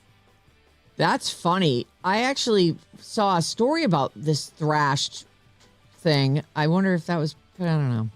I had it for that headline only thing. Oh, well, that is a fun segment. I like that segment. I can do more of those. I don't want to burn it out. I'm trying to learn my lesson.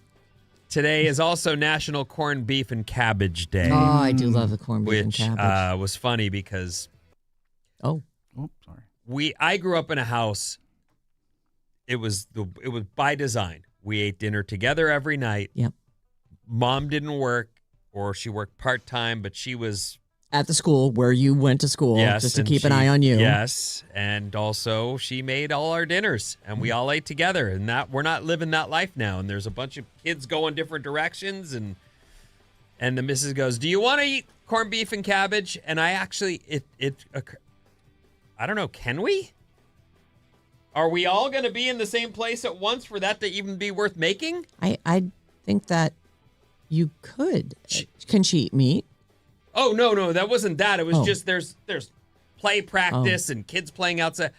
By the way, if you're Yes. hearing this now, it's the beginning of this summer ritual, which is kids screaming in the streets. It's love beautiful. It. Oh, I when love you're trying it. to go to bed. But there's one you hear them screaming and you go, that's a Hassan. Jesus. We are I'd know loud. that Oh sound my anywhere. gosh. That is a Hassan out Christina's there. like, I have something to say. I'd Yeah, like to- nope. Can I get a word in edgewise? Anyway, I'll let you know if we put together, and by we I mean the missus, Yeah. corned beef and cabbage or not. Will you be eating that? We will be eating that. You will be eating that. Yes. Good thing about that is it saves well. It gets better. Oh, it's- like the longer. My it's- God, a corned beef sandwich a couple days yeah, later? Oh, yeah. yes. You'll have plenty of use for it. Yeah. Are We'll- you we'll eating eat that corned whole beef and thing. cabbage? I when can I was go married, out. I always did. And since I've been single, I have not done it.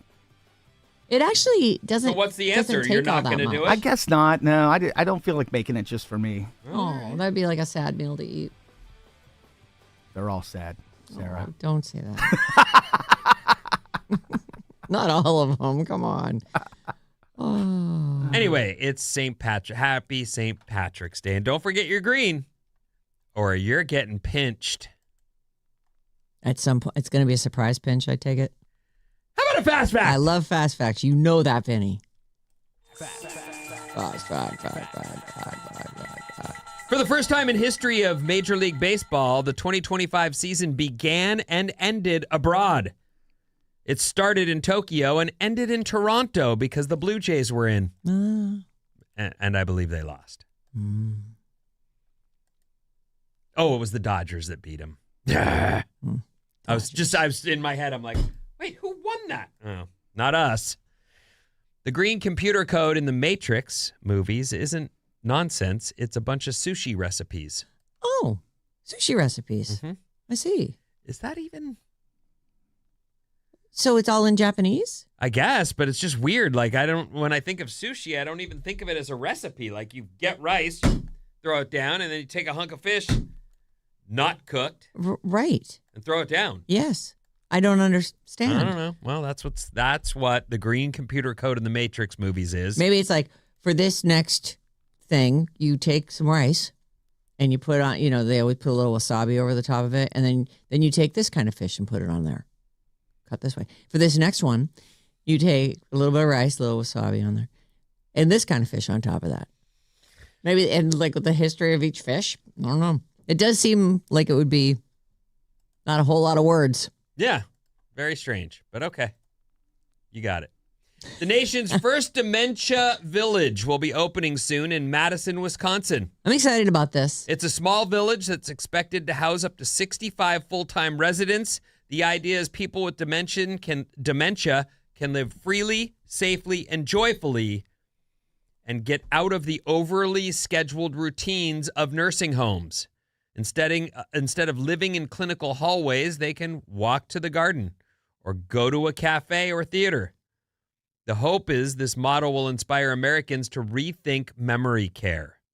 I like this. There's actually, John talks about this all the time. I think it's like in Germany or in Amsterdam or something. They have a village like this, and it's populated by people who are suffering from Alzheimer's and dementia, who are otherwise bodily, they can get around. They're ambulatory, but they aren't there mentally anymore. And wouldn't it be nice to see kind of free range grandpa instead of,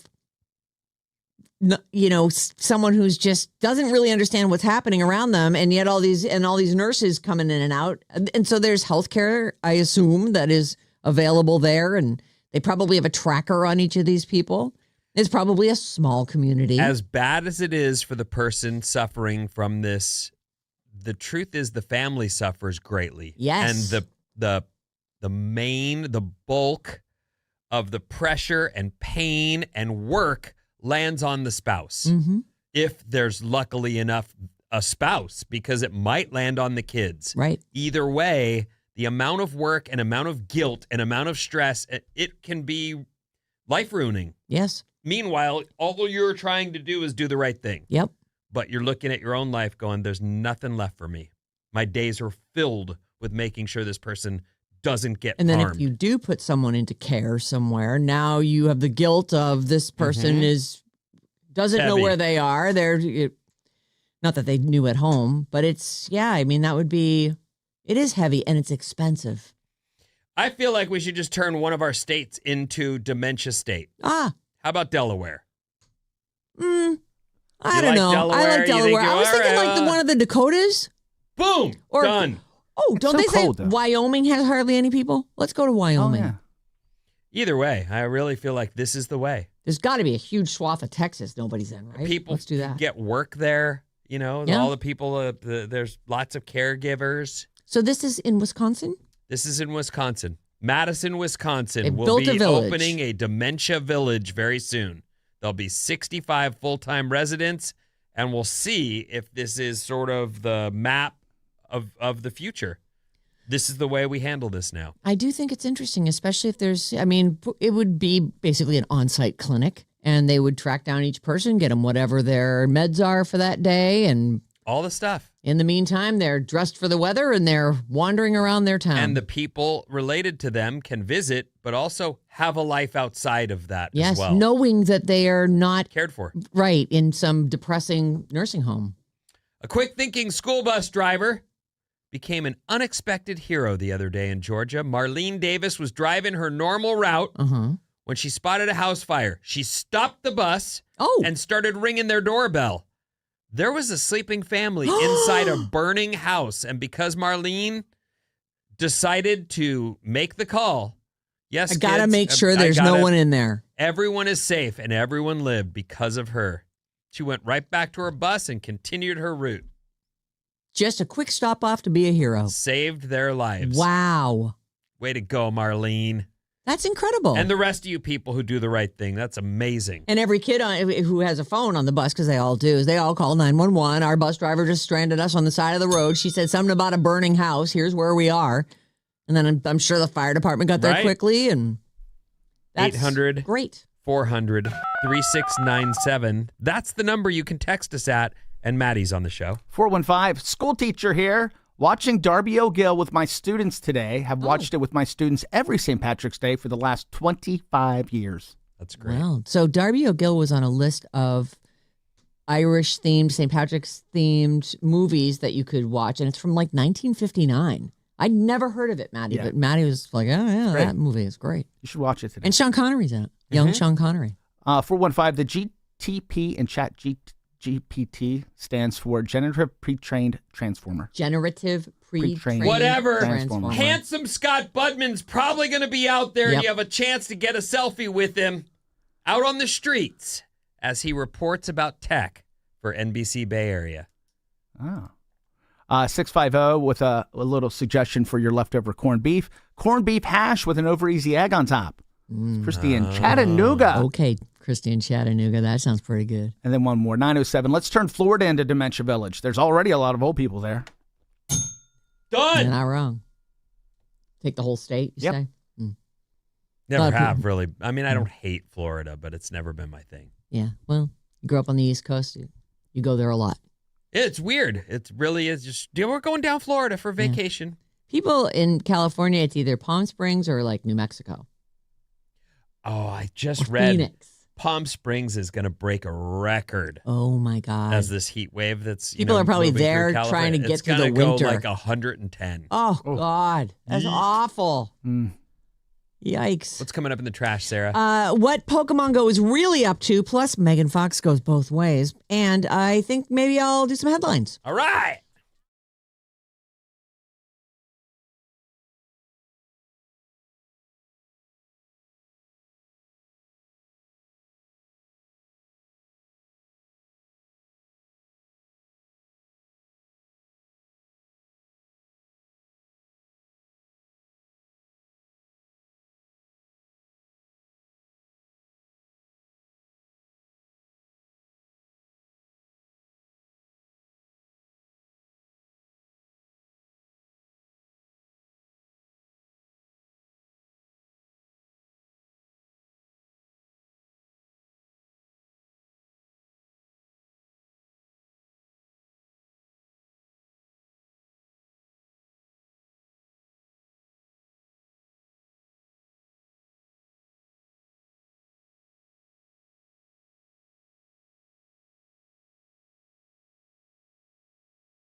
Ophelia. Alice, 97.3. Sarah Vinnie, Alice's morning show. Stream Alice and take us anywhere you go. We're available everywhere. Odyssey. iHeartRadio, TuneIn apps. You could ask the device in your kitchen to play us for you. We're available for streaming. And want you We want to you. want us. We want you to want us. Sarah Vinnie Show, fully caffeinated by San Francisco Bay Coffee. You can call us or text us at 800-400-3697. Yummy. That's a good slug of coffee right there. Mm-hmm. Okay, I just have a couple little quick things I wanted to tell you. Yesterday, Bob sent me this. It's just a post on Instagram by the artificial intelligence. Apparently he's got a name, and it's the artificial intelligence. They're talking about Niantic. That is the company that is behind Pokemon. Okay. So I played Pokemon Go for, I think you told me about it when it first started, and I played it for a couple years then, maybe 2016, 2018. And then like during the pandemic, I picked it back up, maybe 22 to 24. I played a lot. I've been playing it. And some of the things that you do in that, first of all, it's like a virtual overlay. So there's a map, and you can see your street, and you can see your house, and you can see all these places. And around in this virtual world, there are Pokestops, and there are gyms and places that you can train, and there's all kinds of little places that you would go to gather, things like that. That's the game, right? That is the game. You That's just all walk part of around it. and you collect animals. You collect these Pokemonsters. So one of the things that they had added in, I don't think this was around when I first started playing, but when I came back to it in around 2022, they were doing this thing where you would scan a Pokestop. So now not Is only that just holding your camera and just you would sweeping literally the- it would go to camera mode, and it would say go slower, keep it level. And are you getting points for this? You would get prizes. It was like a little assignment that you could accomplish. Okay. All right. And so for a while, way to get people to. I can see where you're headed. Yeah. So we were sitting there scanning and you'd upload that video Worldwide. This This is happening over. everywhere these people play this game, and it's worldwide. Wow. So it's not just that they're getting an accurate map; it's that they're getting actual. Not only, actually, let me read you this thing here. So the initial caption says, Niantic, the company behind Pokemon Go, has leveraged a decade of player-generated data to build a massive 3D map of the world, which is now being used by Coco Robotics to help delivery robots navigate city streets and locate front doors.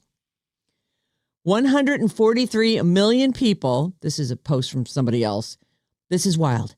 143 million people thought they were catching Pokemon. They were actually building one of the largest real-world visual data sets in AI history, which isn't long.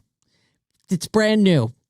Niantic just disclosed that photos and AR scans collected through Pokemon Go have produced a data set of over 30 billion real-world images.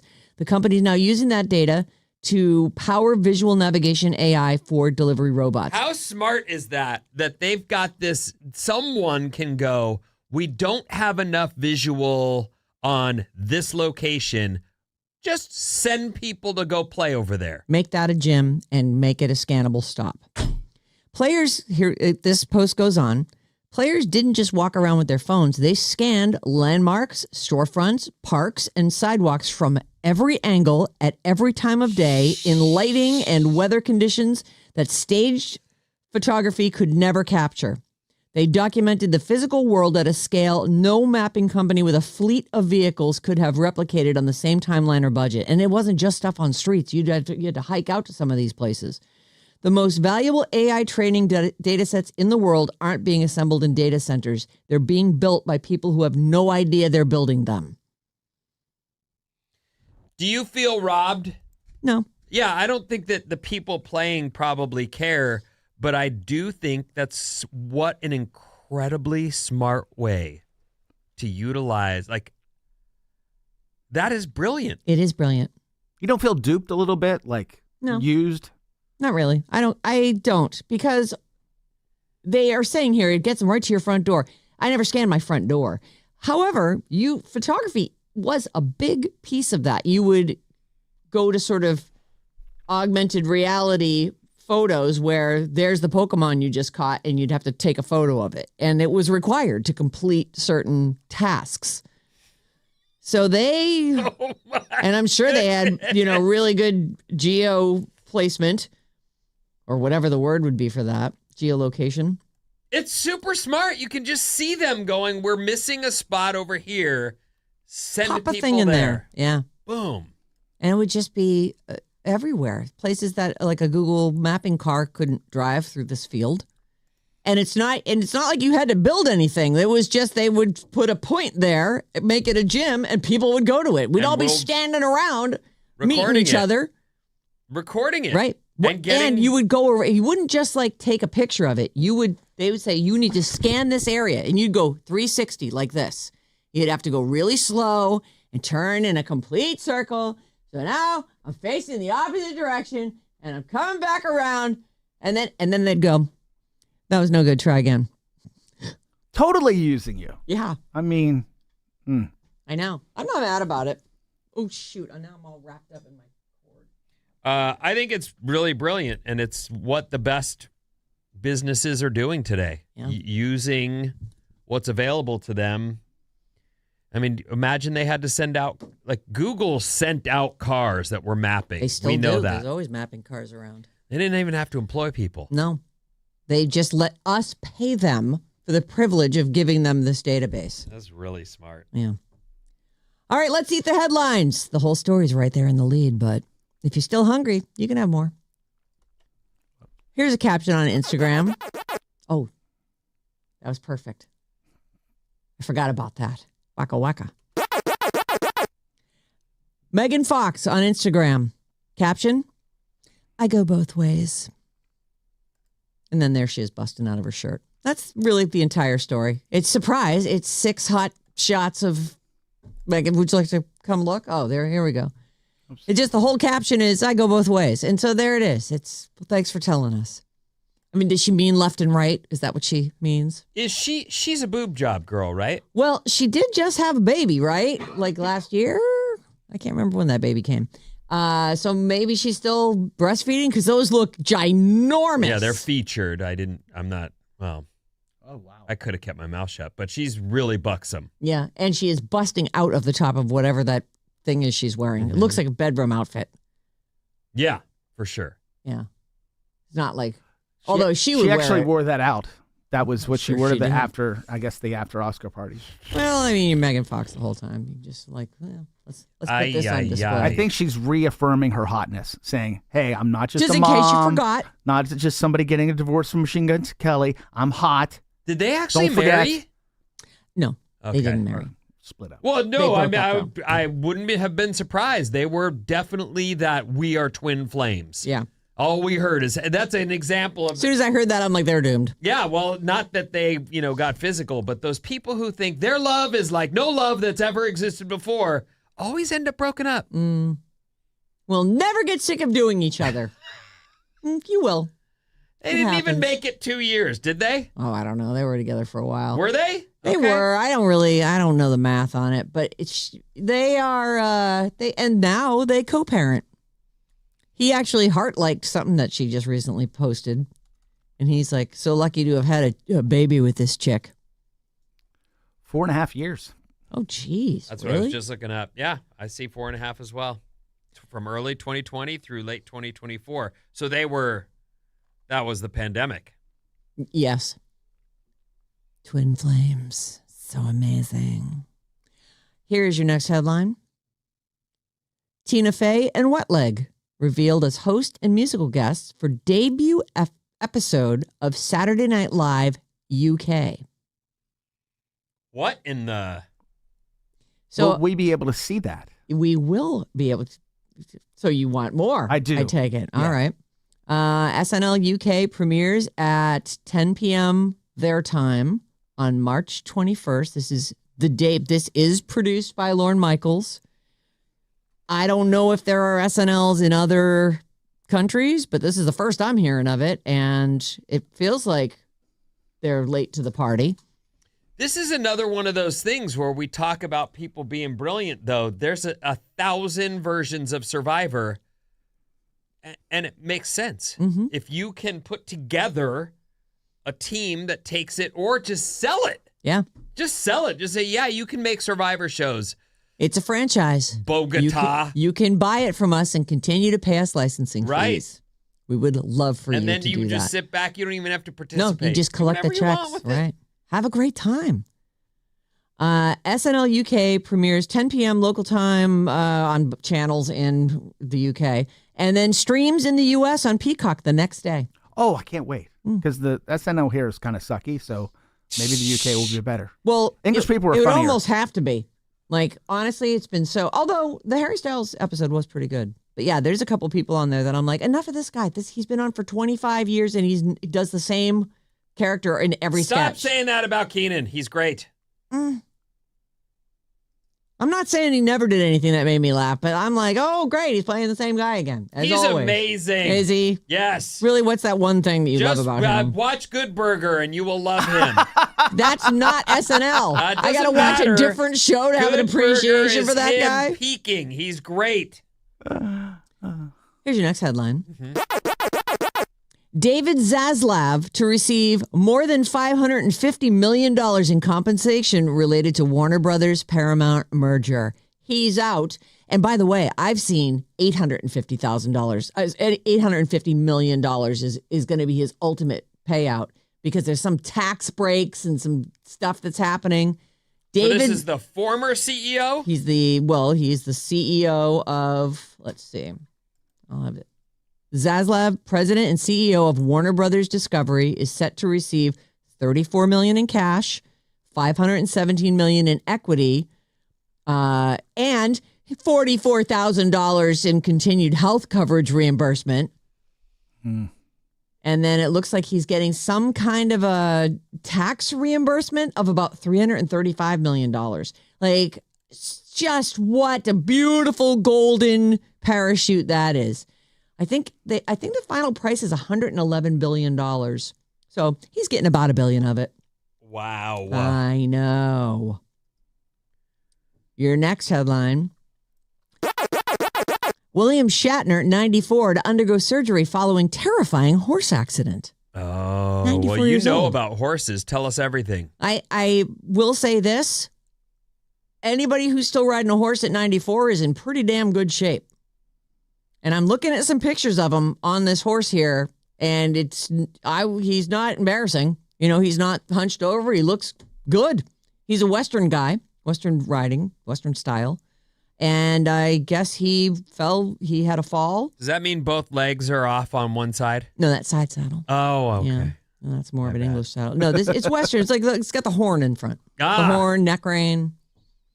Do you want to see a picture of him on this horse? Sure. I mean, here he is, 94 years old, but he hurt himself, and I would think They look like they're just walking, though. they are just walking there. They're just walking down But the apparently road. he is really into horses, and you know, with money like his, I'm sure he's got a stable full of beauties. He fell off one of his horses late last year, so maybe December, who knows? And he must undergo surgery. He's going to turn 95 later this month, and so he was describing what he does. He says he's feeling old, tired, and kind of hurt. I ride the horses that can compete in equine skills, which is fast down and ends on a sliding stop. And the horse that I owned, I came off. You know, he looks slightly overweight, but he also looks robust and He kind of does. healthy in that way. Often, Not like a 95-year-old. often elderly people have lost too much weight. They look fragile. Well, they look like they're just feet. Yeah. They're feet in the head, and then their body has been shrinking, the whole time, and so they put on their, normal size 10 shoe, and you're like, you're all feet, dude. Yeah. So that's that one. Doing some more. Yeah. Okay. A Quiet Place 3 sets cast. Oh, I gotta catch up. I haven't seen one or two. Oh, really? Wait, what's A Quiet Place? That's the one with Emily Blunt. I have seen A Quiet. Wait.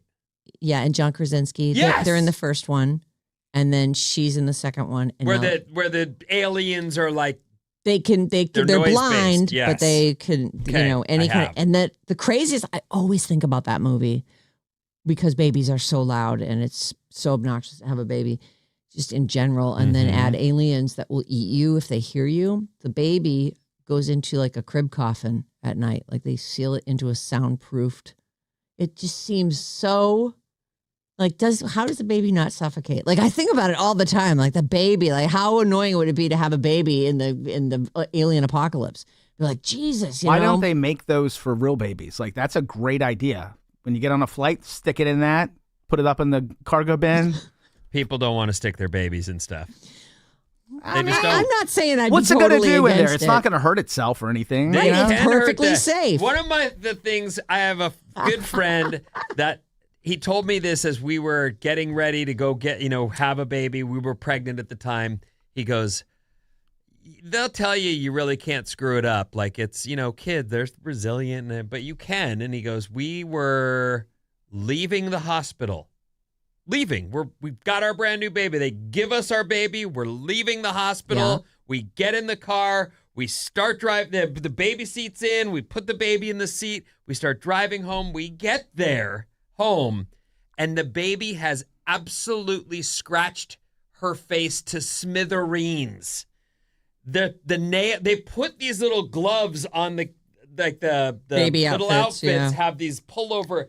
And they didn't know to do it or didn't do it, and the kid had scratched himself.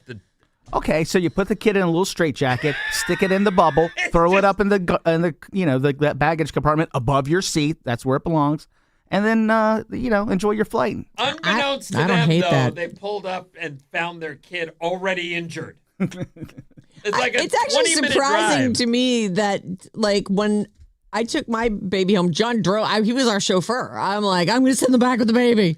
Oh, you did? Oh yeah, because you can't see them.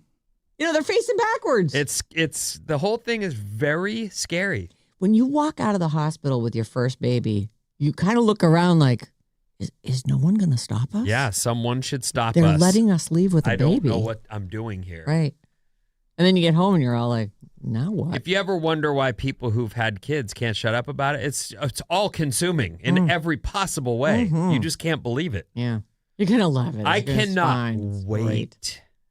And I hope that we are around. I hope we're all still together when Bob gets married and then decides Has her to be a baby, mom. right. Like that's something she said she's going to do. And I can't wait to see if she can hold this happy-go-lucky attitude past childbirth. It's a solid question.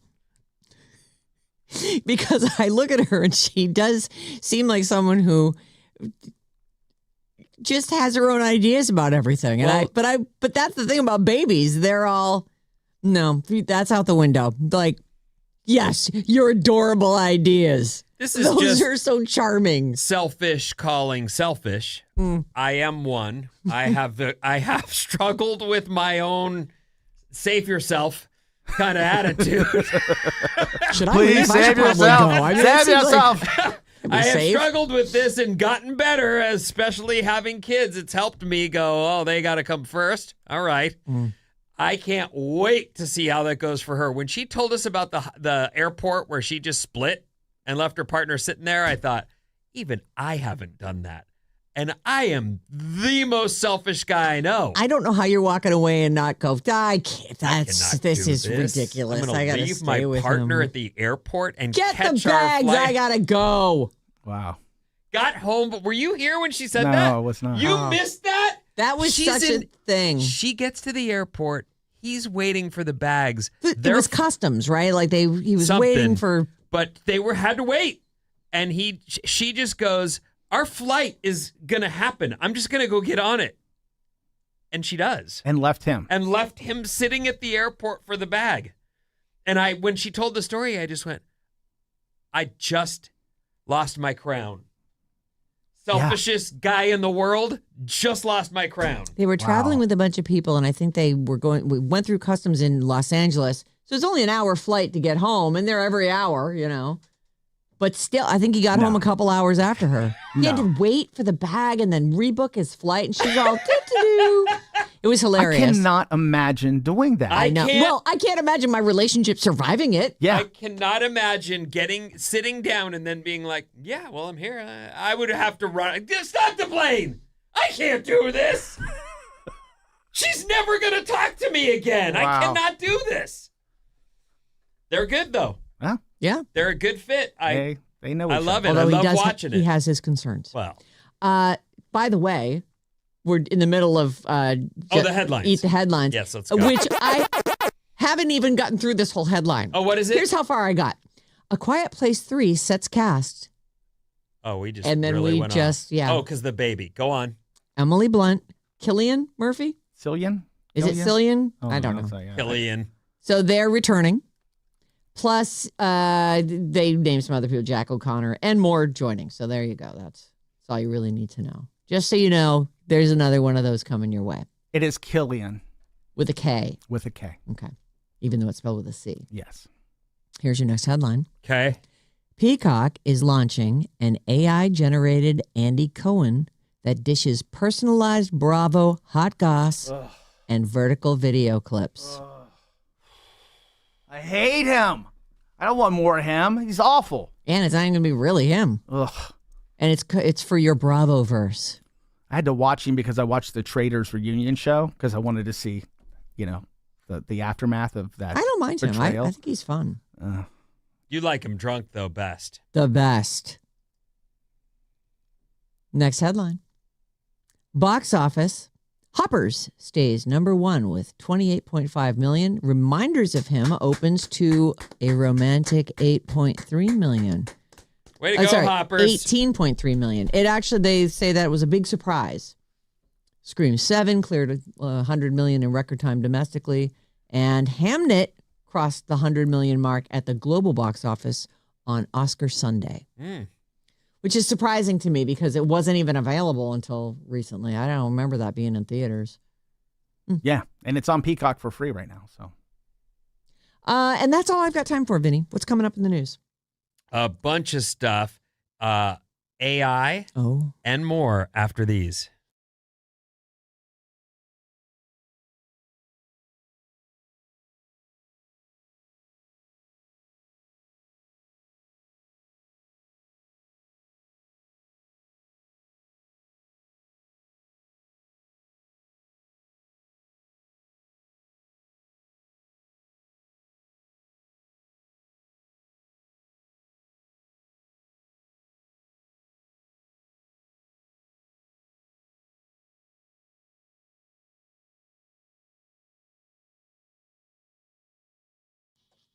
Alice 97.3, Sarah Vinnie, Alice's morning show, caffeinated by San Francisco Bay Coffee. Thank you, San Francisco Bay Coffee. Sold out 3-day passes to Outside Lands. We're about a half hour away from that, so be here at 9:05. What's up, everyone? This House Report is brought to you by Fremont Bank. This is National Nutrition Month. Fremont Bank Foundation is supporting Bay Area neighbors with nourishing meals through partners like Open Heart Kitchen and Tri-City Volunteers Food Bank, who help people gain access to nourishing meals year-round. Discover more at fremontbank.com/giving. Giving. The heat wave continues, Yay. ladies and gentlemen. Well, I mean, it is what it is. That's, weather. It's going to happen. Yes.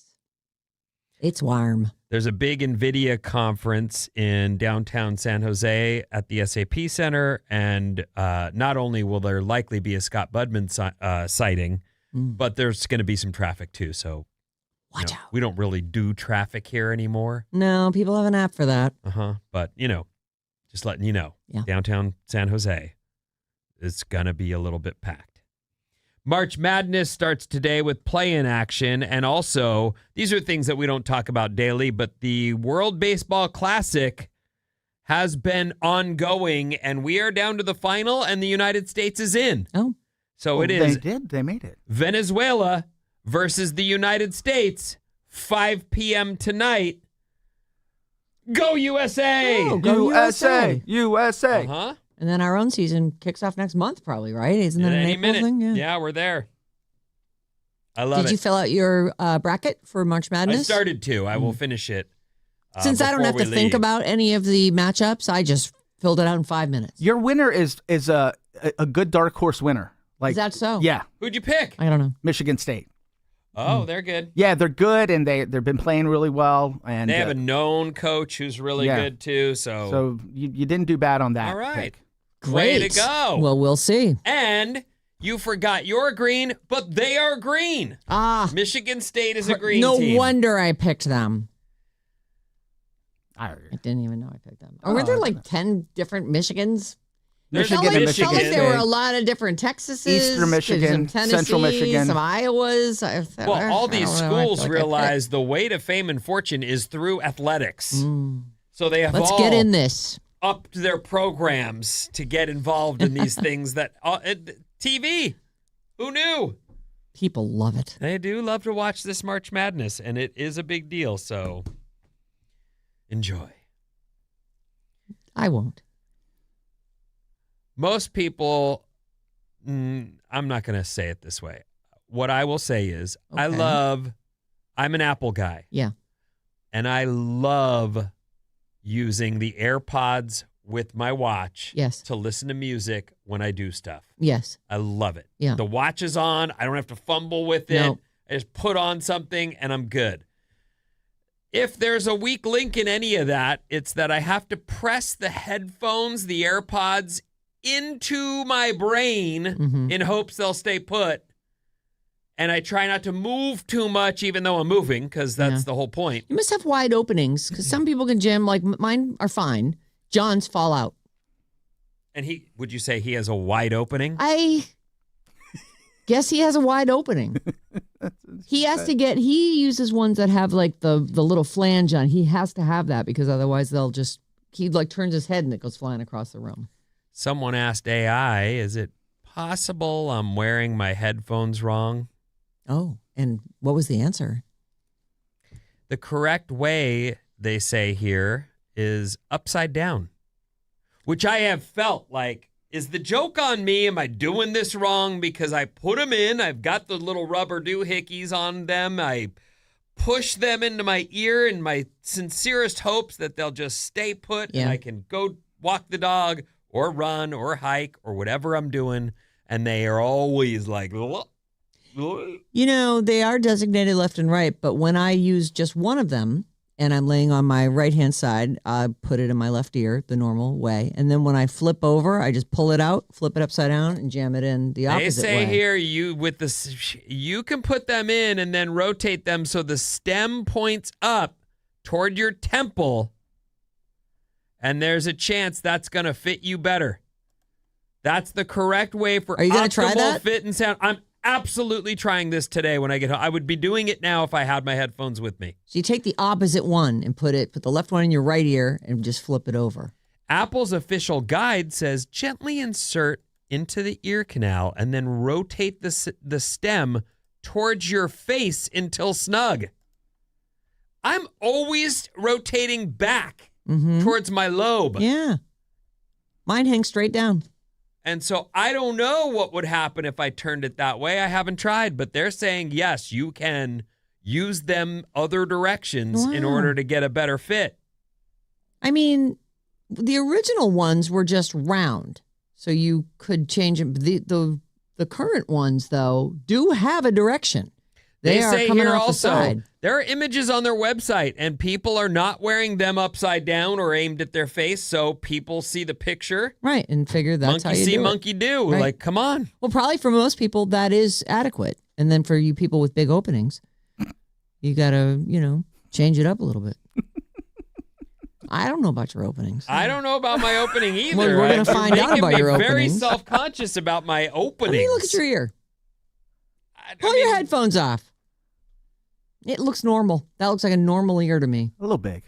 Do you think? I think that the whole- overall the whole- the ear the whole is looks a little large. big. Yeah. I've ruined my lobes with the whole, Stabbing things through them. stabbing Safety things through pins, them. etc. But so I have very wrinkled lobes. If you ever see me out, feel free to take a look. I won't. You have be cauliflower ear? I know you. I you had wrestled. cauliflower. I had it, and you can see a scar, and there's like So some. they take it off? They took it out, and there's a scar there, and it's like solid as a rock right here on my ear. Oh, Right here, can't see it. where they took it out.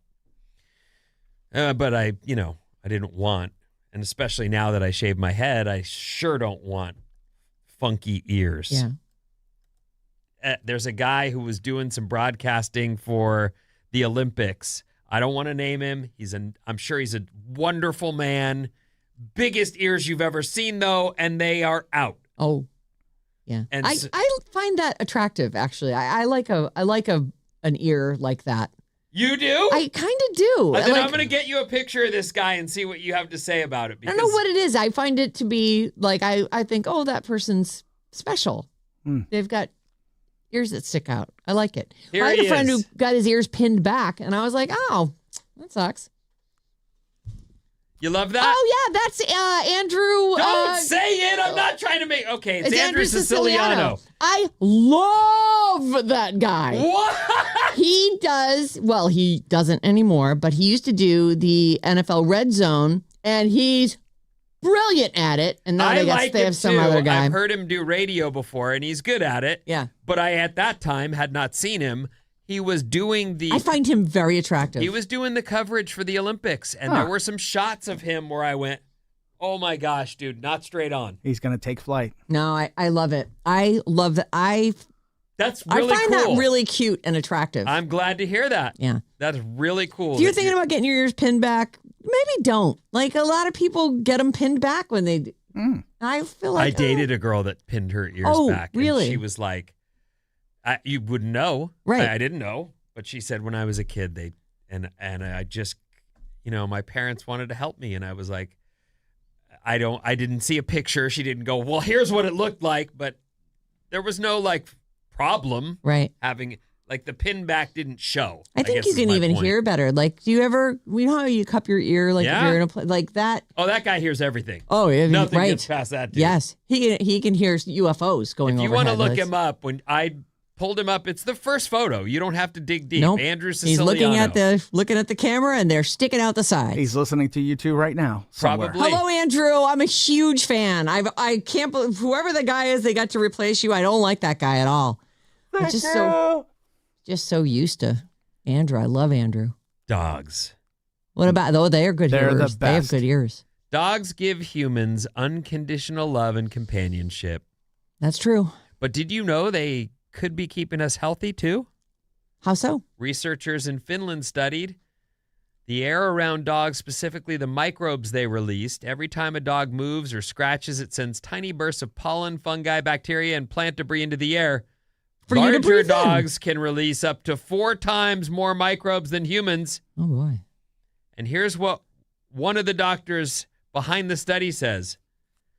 Exposure to a dog during childhood reduces the risk of developing allergic diseases. Interesting. It's all that stuff that you like to say. Eat a little dirt, kids. I always said nothing's ever happened to me, Vin. I'm super healthy. Well, we had a dog, and years after that dog died, you'd find his hair. I'll sleep in any bed. It doesn't matter. Doesn't matter. You know why? Because I work out my immune system on the regular. Well, and what happened to me? I had kids and was sick for 10 years. Right? Yeah.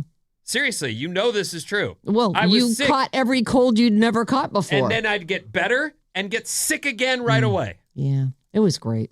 It wasn't a full 10, but it was a long time that I was struggling with colds regularly. You know what was great about the pandemic? No more colds. You know what happened, though, is I got there. A bunch of Yes. stuff has come through my house now, and I have been the one. Oh, my God, I I'm must still have had standing. that as a child. It's a miracle. I was exposed to some germs. Well, I was exposed to them from my kids. Anyway, they're saying here that make sure that a child is exposed to diverse environmental microbial stimuli. Get him a dog. It's a good idea. And based on what we know, dogs can help with that. They literally will help you train your immune system. Well, they're very low to the ground. They'll roll around in it. They find poop to roll in. They love to bring you home the gift of filth. I should be so healthy. My dog is with me, by me, all day. That's great. Like head on me. Good. Yeah. It's a little workout. This is strange. I know people will go to any length not to have to walk into a sex toy shop and buy one for themselves. It seems that this is either a mail order or a theft thing. Like they just don't want to face the person behind the counter and say, yeah, I guess. I'll take the big purple one over there. The one you have locked up because it's extra fancy. $250,000 worth of male toys left Los Angeles and never made it to Dallas. Male toys as in toys for men, like a fleshlight or, Stuff for guys. Yep. Okay. Not male toys as in here's a male area. No. Okay. They say here's the Handy Massage 2 regular. Oh. And the Handy Massage 2 Pro. Oh, the Pro. Anyway, $250,000 worth of sex toys may be on the black market any minute. So I know those of you out there who are like, I cannot walk in there and just say, this will make me happy. Yeah. And I have the money for it. I will buy it. I just don't know about buying toys that aren't hermetically it feels like you should not buy those off the back of a truck. Are you a mail order guy or did you we used to get that stuff brought to the my station. God, I work in radio. They would send it to us all the time. But when I would, want or something, used I to. go get it. I mean, not in person. If there was a place near me, if there was a Good Vibrations near me, I would 100% go in there. You would? Yeah, because I feel like you'd see more. Yeah, no, I think what is that? Do you have a strong customer response for this one? Is this one a big one? What's the one that people come back and buy after they've worn out the first one? Well, anyway, the black market. Look for it out there, everyone. There's going to be a lot of $250,000 in sex toys stolen and for sale on the black market any minute now. Well, and they're for men too, so I'm sure they'll find buyers. Yeah, you'd think. Men are just so concerned with that. Well, there's nothing wrong with that. It's healthy. I'm not saying there is. We're healthy, happy people. Don't you think? Sure. Hey, didn't you have a weekend alone this past weekend? How did that go? Speaking of, it's 1 o'clock. I didn't have as much time as I thought. My wife had her 2 best friends and our kids. They had a party at our beach apartment for Friday night, and then it was over. Oh. So it wasn't quite the free weekend that I'd hoped for. But I also got skunked on surf. So in the end, we all hung out on Saturday night together, and I swam with them, and we had fun. That did sound like a fun night. It was good. Yeah. Yeah. You know what's funny? I'll, get into these conversations with everyone about kids and all this stuff. I love those kids. Of course. It's great. I have That's great the thing times about with kids. them. You're just like in love with them. There I am. No matter swimming what. in the ocean with my 2 daughters. The missus is on the beach going, no way, it's freezing out there. But we had a blast. We were having so much fun. So it's good stuff. I don't want to get tumbled. She doesn't want to get tumbled. And she got mad when I let her get a little tumble. You gotta. It's part of it. Yeah. That's how you learn to deal with it. It is. But I'm little, though. I'll learn to deal with it when I'm bigger. No. I have told her there is no way on this planet that if I'm anywhere within reach of you that I would let anything happen to you. It's just not happening. Dad. Many workers have more in their driveway than their retirement accounts. Have I told you this story before? No. You're saying their car is worth more than their 401k. Oh, my God. I swear to you, the number of expense, like 6-figure cars on the road is staggering. They're so expensive now. There's a level up to 50K, which is where I will not pass. I'm there. That's my thing. Yeah. I'm going to drive it and park it and use it and hit things. Not on purpose. But, this stuff. They're status symbols, though. A lot of people want to have a good ride, and a lot of people will lease something that they couldn't otherwise afford. Many workers' retirement balances trail the value of their vehicles, and anyone who Look, I buy what you can. And if you can afford a great car, great. You should do that. But if you can't afford it, if your retirement account is empty, but you've got $125K in the driveway, anyone will tell you the value's, is it halved? Yes, The minute they say you that leave the when lot? you drive off Yeah. the lot, it's cut in half. People 21 to 64. So Wow. this is not just kids. I do see, lots of people in really, really expensive cars. It's crazy. And Yeah. what's even crazier is the moms that want to drive expensive cars with the kids just savaging the back. Stickers on the inside, That is, sand, I always food, think, oh, that's too bad. smoothie, All of it. Barf, slime. Ah! leakage. You let that happen to a car that cost $131,000? Are you nuts? I know, you'd think it'd be way more anal about it, huh? But then Well- it becomes just the A to B thing that it was always going to become. It's just a car, Just everybody. a car. Don't dump all your money in cars. Or at least, fill up that retirement account First. then. 800-400-3690. You know what, though? Don't take any, money advice from me. Take it from Susie Orman. Take it from Sarah. She knows what to The do. 9 steps to financial freedom. Follow those. Does she say buy an expensive car? She does not say Right. that, Ask me and do the opposite. You'll be great. says the Audi owner. You got an Audi? I've had Audis. That's what I've been driving. You're for an years. Audi guy. Yeah. Like, you feel like I would not be me if I didn't have a new Audi. Well, I have an old Audi and it's paid off, and I'm not. That's that. I'm But gonna your drive next it. car will be another Audi. Yeah, Oh! maybe. Just buy an old beater. I like this car a lot, so I all want to right, drive good. it till the doors fall off. No. 707. Good morning, Alice fam. Hello. Would you please wish my hubby Scott a happy birthday? We just absolutely adore you and hope to see you out live sometime soon. Oh, Oh, we hope to Scott. be out live sometime. Happy birthday, buddy. Happy birthday. Yesterday- we're doing Drag Me to Brunch, right? Yep. So I know Yes. that's on the books. And yesterday, For I'm Pride. walking out of the new Leaf, Yeah. and Lou goes, it's always after you pass him. I think it takes They a realize, second for hey. someone to go, do I want to? Yeah, I do. But Lou said, hey, and loves the show. And I put a selfie of me and him up on my Instagram Oh, nice. at Vin Hassan, if you want to. And if you ever say hi, I'd love to put you up. Yeah. I've certainly had people say, no. All right. Yeah, say hi. Don't text and say, hey, I was somewhere and I was watching you. That's creepy. Right. 925. Tell Vinny, the new AirPods Pro 3 have better tips. Silicone plus meme foam. Mem foam? I don't know. Whatever And it is, different I'll get sizes. those. Okay. I'll First get time they those. don't fall out of my ear. It turns out I got a big hole. Couple. Yep. Holes. Sorry, I have big holes. Openings. Yeah. Oh, big openings. Yeah. For your ears. Yes. Let's be really specific. Well, Yeah, yeah. right. That's what we're talking We about. don't know Yes. about the other parts. 707. Who's talking about those? The 707. Oh, my brain. The big ears are attractive because we think the guy might actually be listening to us.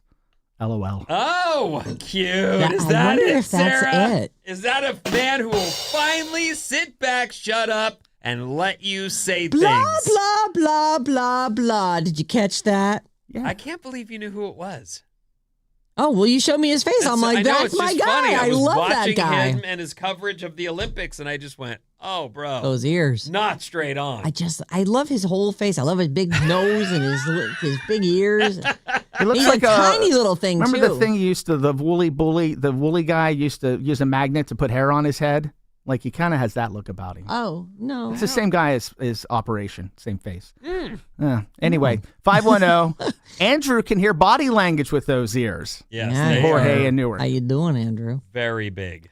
408. Isn't it a little bit ironic that USA and Venezuela are in the finals for the World Baseball Series thing? Yeah. It is. Oh, yeah, There's it a, is, you know, actually. but There you actually, we lost sight of that Oh, yeah, that got We've buried, moved on. buried in all the other stuff. because we're in another one now. And we'll be so- moving on to Cuba soon. Okay, great. 707. Grew up in a ranch. Dogs, cats, livestock. Currently have dog and cat, and I've been a child care provider for over 40 years. Rarely get sick. My immune system is rock hard. Yeah, baby.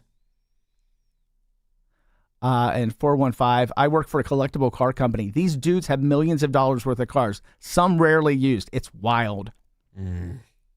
I mean, if you've got the money. Yeah, But that but story's- shore up those retirement accounts Yeah, I mean, first. sheesh. Sometimes the classic cars too; those actually do hold their value because they become more valuable the older that they are. No, there's to a whole keep them market nice. for Right. those cars, and people But if rebuild them and you're sell just them. buying a $150,000 SUV somewhere like that is not. Sure, you look great in it. Yes. Can't park anywhere. And the kids have savaged the back seats. You can't go back. Yeah, don't there look either. in there. Don't go in the car. What's coming up in the trash, Sarah? 3-day passes for Outside Lands and more.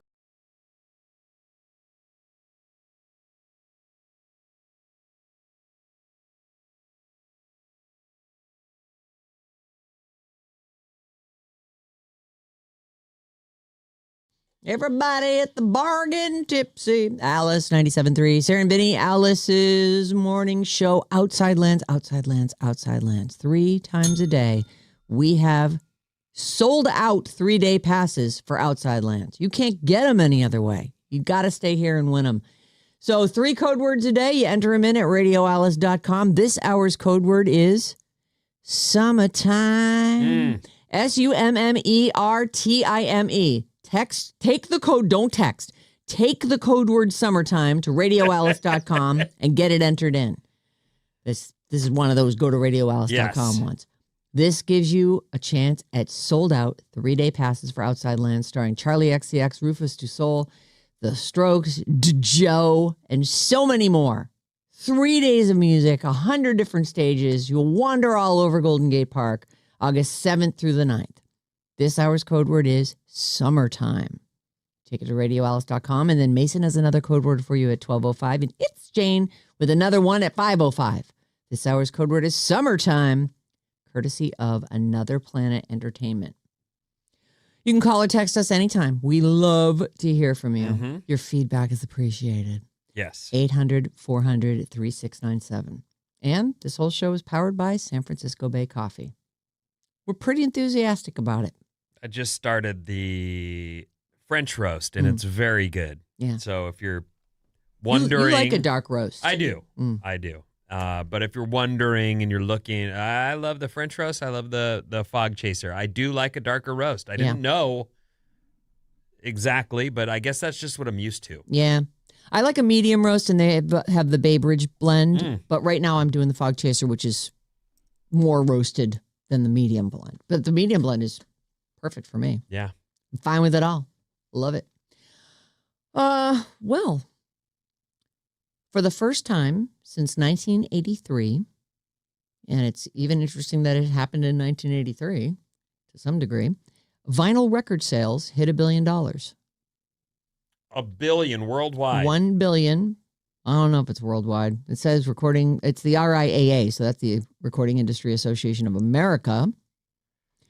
So I'm going to guess that this is Merca only. But they hit $1 billion in physical sales. The comeback of vinyls hit a new milestone in 2025. They're saying the RIAA is saying it surpassed the $1 billion mark in sales last year for the first time in over 40 years. But they're talking about vinyl. Vinyl. Swifties are partly to thank for this. Taylor Swift sold more than everybody else combined, I'm sure. Her The Life of a Showgirl was the top-selling vinyl of 2025, and that included 8 different versions, although some of them were limited, but I'm sure they were in the thousands. The K-pop Demon Hunter soundtrack was also a popular vinyl buy. And one of the things that was great to me about vinyl was you got a lot of stuff with a vinyl record. You got the whole, sometimes it was just a sleeve. Sometimes it was not much. But sometimes you'd pull it out and there'd be a book, or it'd be sort of a double folded over thing with all kinds of pictures of the band. And it was really the only time you could even see the band. Because in the days before MTV, no one knew what anybody looked like anywhere in the world. Stuff. Absolutely consumed every bit of You'd it. pour over it. Vinyl only represents, they say here, a little under 10% of sales in the United States recorded music industry, which is an $11.5 billion industry. That's the revenue from last year for music. So when they say for music, they mostly mean like what we're paying for streaming services. No, streaming or, remains a dominant force among listeners, posting $9.5 billion in revenue last year. So that's It's separate. It's separate. I think so, doesn't it? Well, what else would the $1 billion we spent? What would the other $10 billion I thought that was be? all combined. I think it's that's combined. part of it. Okay. Yeah. I think so. They're- It would they're- almost have to be because really, other than physically buying it, aren't we all kind of we're paying for various services? I suppose people do still buy a record off of Apple. I think you're right. I think it's combined. They divided it here, and they're not being real specific, but I think you're right. It's probably part of it. But still, an $11.5 billion a year industry is music is still doing well, despite how many musicians are saying, I'm not getting paid. Right. So somebody's getting that money. Well, Taylor? Is it Taylor? It's maybe Taylor, but it's also, there seem to be layers upon layers upon layers of people who get the money before the people who actually created the art. Mm. And that would be Spotify probably makes more money than all the people that it pays. The average consumer spends $274 on music, That doesn't surprise me at all. with $100 on live concerts and $75 on streaming. I think I spend more than that on streaming. I think so too. Yeah, like $20 a month or I pay for something. Spotify. I pay for Spotify. I pay for Tidal. Amazon Music. I pay for Apple Music. All those things. All those things. So the Swifties are mostly to thank for the Taylor's top-selling vinyl in 2025, The Life of a Showgirl. K-Pop Demon Hunters was in there. Vinyl was the most popular physical format because you can still buy other formats. 46.8 million records were sold compared to 29.5 million CDs. There are people who are still hanging on to a CD. Vinyl's grown every year since 2016, from 224.9 million in 2016 to 2025, 1.04 billion. Mm. So the growth is there. That's great. It The broke thing the that's billion weird for me, and I understand I'm a broken record in this sense that I'm just busy. I can't put a record on and sit down. I have to have my music with me on the go. Right. But I love the idea of doing that. I miss it. It's the olden days, though. We didn't have our music on the go. You remember when the Sony Walkman, you could take a cassette with you. Mm-hmm. It was amazing. What? Not just at my house and in my car? This is incredible. At different times in my life, I've been a beanbag guy. Yeah. And the sitting down in a beanbag with the record cover while the record plays was a thing I did. Oh, yeah. Like for, 2 hours straight. Yeah. I'm just going to sit here. And that was it, kids.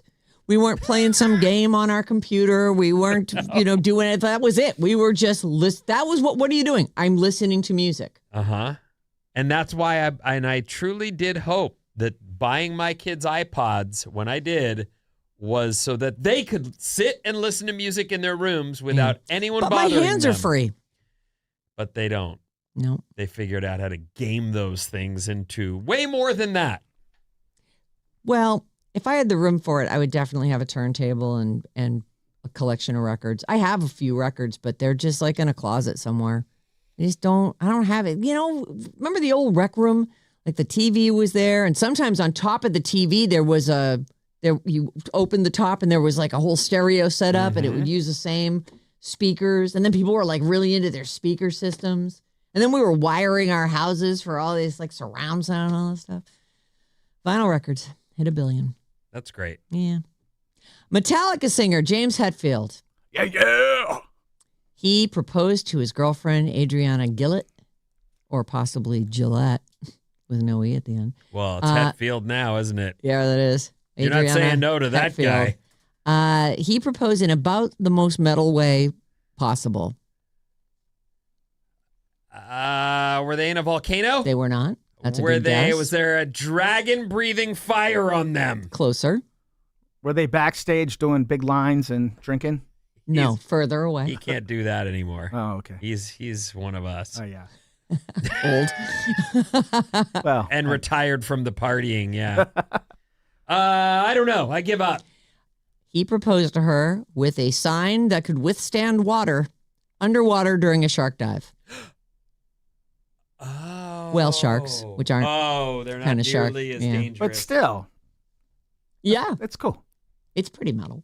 I mean, if there were great whites around and they were in a shark cage, that would be different. It's not clear where on Earth they were, but they were with whale sharks, which are considered gentle giants. They're sharks, I guess technically, but they don't. But I don't they're even think they friendly. have teeth. Yeah, Yeah, they're friendly. That's not the same. there were some cute pictures. Do you want to Sure. take a look at this? This was for her birthday trip. So there he is proposing to her, and then there's a carousel of pictures where there's the whale shark. Oh, yeah. See, They're look very- at that they're face. very It looks wide. so nice Yeah. and friendly. That's it. Those are the only two pics. So congratulations. I'm sure they'll be married forever. Well, I would like to think that he's happy. She shared a photo of the whole proposal, and that's the one we were just looking at on Instagram. The quote is, "The best birthday trip surprise, swimming with whale sharks on Friday the 13th with the most unique, special, and romantic proposal a Pisces could ever imagine. In a sea full of fish, we caught each other. Thank you, God, for putting us together." Oh, That's James cute. divorced his wife of 25 years in 2022. And James and Adriana were first spotted together in April of 2023. So they've been together a few years here. Good for them. I know. Congratulations. Congrats. I'm a very big Metallica fan. I love that guy and his music. I wish him happiness. That's all you can really wish for, people in relationships. I wish you happiness. His music is a big part of my life. Well, there's a record album you sat down and poured over the liner notes. I had Master of Puppets in my Datsun B210 and my Toyota Celica. On CD or on cassette? Cassette, but it was on repeat. Mm-hmm. he's a guy that I have fumbled every time I've had a chance to meet him. I have either made myself look stupid or just totally froze up.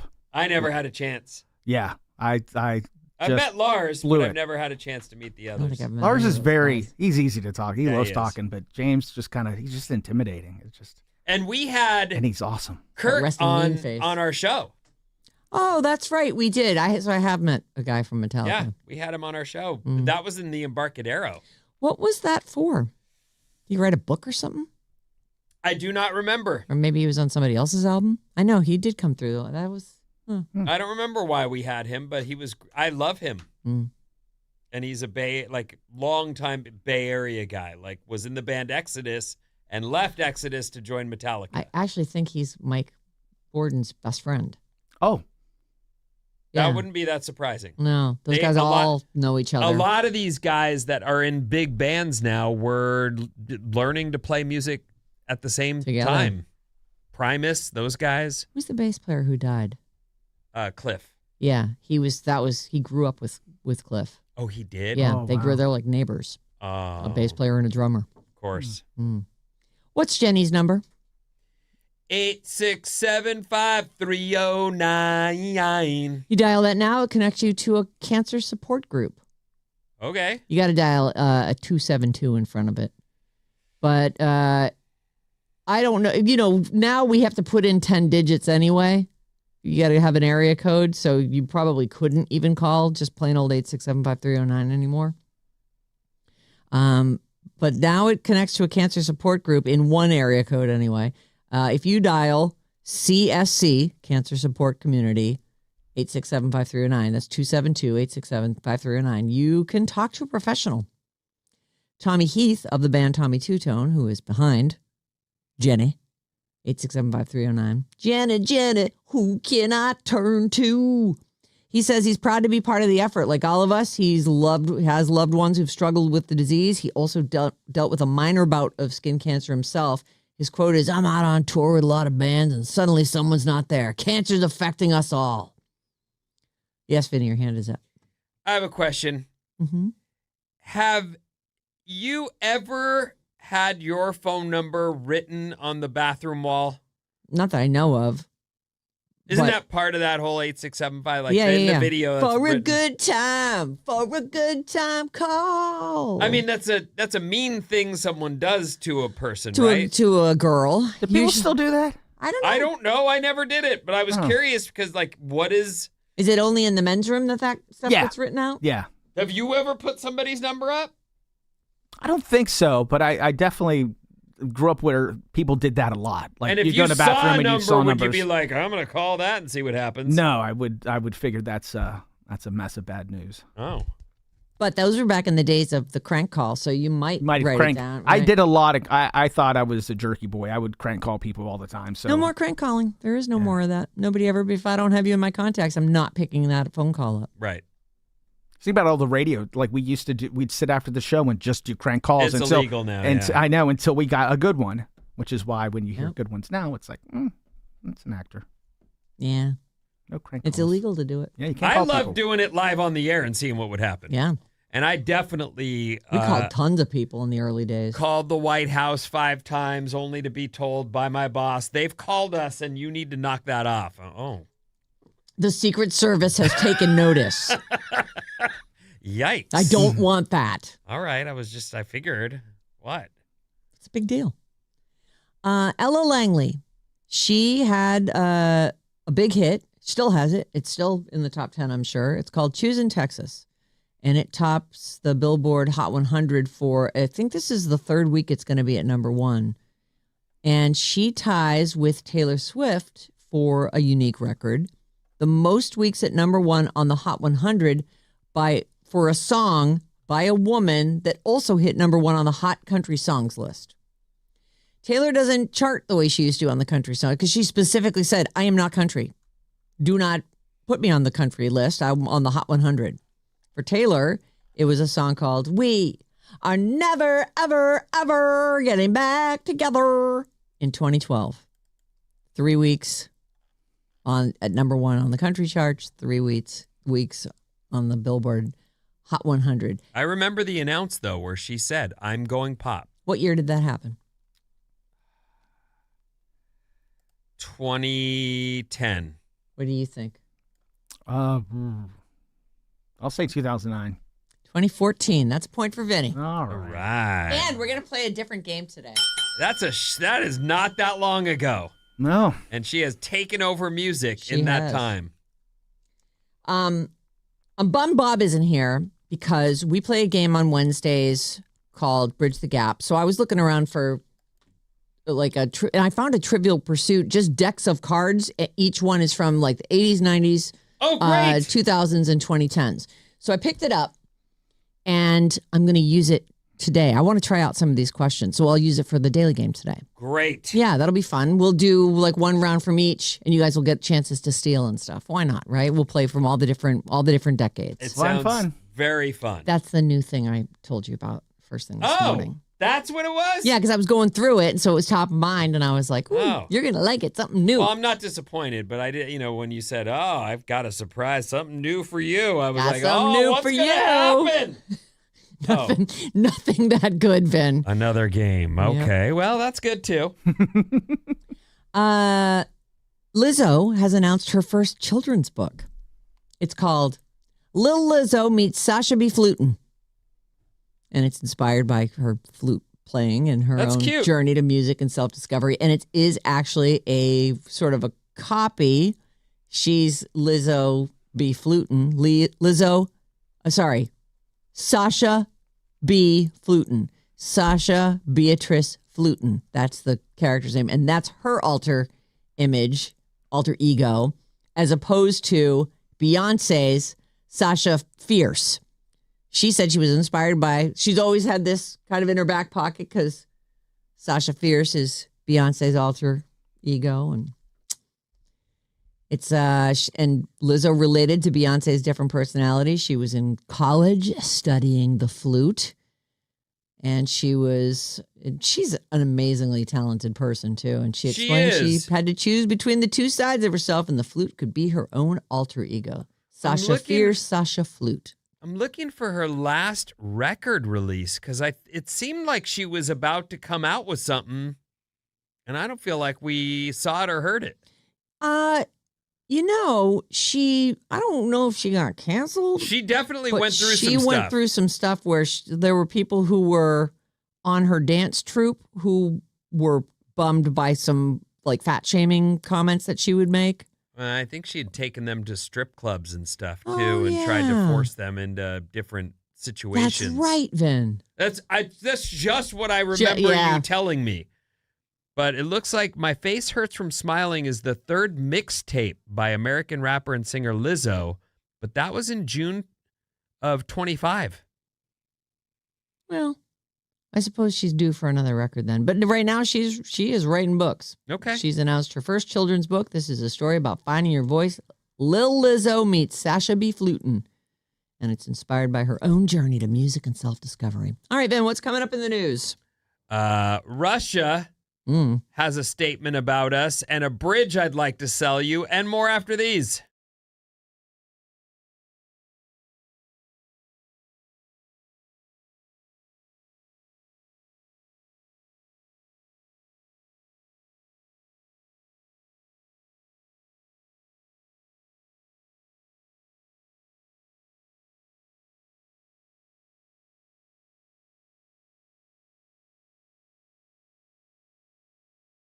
Doot, doot, doot. Boom, boom, boom. Alice. 97.3. Sarah Vinnie, Alice's morning show presented by San Francisco Bay Coffee. Bad Advice is back, and we want your problems. And even though Mason is sitting in for me for the rest of the week, I think we're still doing it. So please send your problems along. badadvice973@gmail.com. And then listen Friday at 7 and see if we solve yours. What's up, everyone? This Alice Report is brought to you by Another Alice Escape with Bruno Mars live in Miami. Download the free Odyssey app and listen to Alice 97.3 for a minimum of 1 hour for your daily entry for your chance to win a trip for two to see Bruno Mars on September 19th at Hard Rock Stadium in Miami. Yeah, that sounds like a great trip. The trip includes round-trip airfare plus 2 nights hotel stay for winner and a guest, courtesy of Atlantic Records. This is a national contest. Good luck. Yep. If San Francisco hits 90 today, it's an all-time record. Really? And I can tell you that most people I know don't want it. No. Keep your records. When was the 89 degree set? So if we go to 90, we break the record. It's a new record, and it's not a record anyone around here wants, I'm sure. No. We like the nice days. Yeah. But even 75 in the city Feels strong. hot. Yeah. Feels a lot stronger than other places. It is true. It's Why weird. is it so warm? So anyway, there's a week-long heat advisory. We're in that now. Boy. So hot today. There's also an NVIDIA conference, and I want to mention that again. I know they're the billion-dollar company, but some of their employees used to come out and support us when we did our Toys for Tots thing. Mm-hmm. And so anything I can do to have your back, NVIDIA. So I hope your conference goes great. I hope the party people go out and check your stuff. Yeah. And I hope it's huge. And I also hope everyone gets to see at Scott Budman out there, because he's there. He's reporting for sure.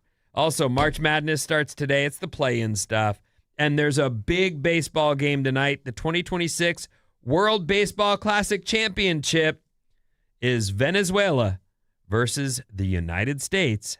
5 p.m. game time. Go USA. Go USA. While we're talking about stuffs, Kinds of stuffs. the headline is, without a hint of irony, Russia mocks the U.S. for miscalculating the Iran war.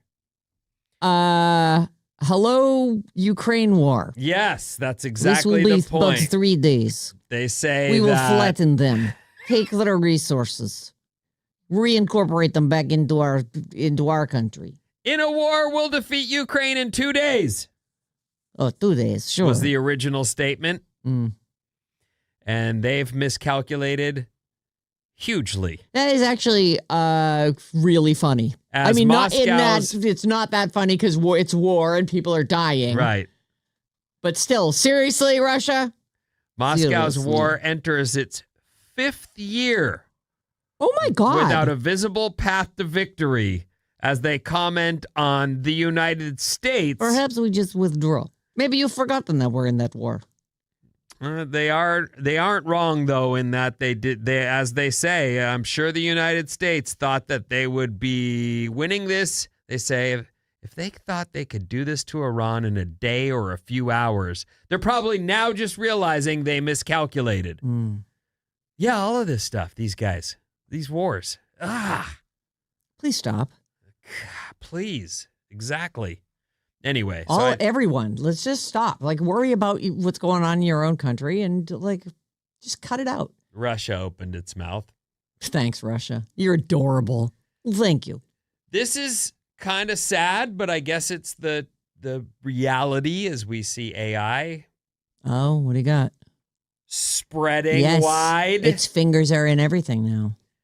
Self-driving semi-trucks are coming, and they're about to transform a $900 billion industry. So let me just tell you from my own experience, I've always known that the products we buy get to market from these big trucks we see on the roads. Yep. That's just the reality. They come and ship these tankers, and then from there they get put into trucks, and they get spread out all over to the stores that it's called distribution. Yeah, and we really do take for granted how the our men stuff and gets women there. that are in these big trucks. We're like, oh, get off the road. That's your hair products. Yeah, that's that thing you ordered. That's your clothing. Right. That's on its way to Target or wherever. I got a buddy that works for the company that made these. He's been working there for years. They've been working on these self-driving semis for a year. And the thing about them is that they can drive all night. They don't need to ever stop, take a break. It's going to change everything. From That's here what to they're there. saying here. Well, they will have to stop and recharge. Now, or maybe they just have huge batteries. That's true. Yeah, actually, that's right? part of Other the thing technology that they make. Is that, and I remember this when I was in Philadelphia and about to drive back to California, San Francisco specifically, this guy shows up and he's putting my stuff on a truck and he says, "This is my new business. I'm launching this business. I got a truck and I'm going to become a long hauler and I'm going to do this across the country back and forth. And this is going to be my living. This is my business." And I was like kind of hyped for him and stoked and thought, it's scary and a lot of time away from home and hard hours. But if you're someone that's gone. As of 2027, long hauling will no longer be something someone could get into where they make a living, feed their families, and disappear for weeks on end. Well, that's, the job. But yeah, the United States plans to keep on trucking just without humans. Multiple companies say they'll roll out fully driverless big rigs on the American highways come 2027. Wow. Aurora, Kodiak, and Waabi are racing to eliminate drivers, a cost that represents up to 40% of per mile trucking expenses. So this AI will just eliminate a lot of the profit loss. Wow. There's always people who need to load and unload. Yeah, but they work for the company that at the place where... Right, they're not the driver. And if a company says, okay, we'll hire some people to do the loading and unloading, but we don't have to... 40% of the cost. The human. And the rules. You guys just said it. Guy can go all night. There's rules. Yeah. And newer rules even because of the accident that happened with Tracy Morgan. That guy, it was a Walmart truck that the guy fell asleep, right? I don't remember all the details, but I know that those mistakes end up changing the way. So somebody might be like, I used to be able to go for 3 days straight, and then I would sleep. Now you've got to get off the road and get some sleep. You should get off the road and get some sleep. And there's none of that. You're driving, like a missile. Yeah. Well, but now the missile will be driven by no one. I don't hate it. You don't hate it? I do worry about job loss, and I do worry about mostly just the job loss, but I do feel like those will be less aggressive.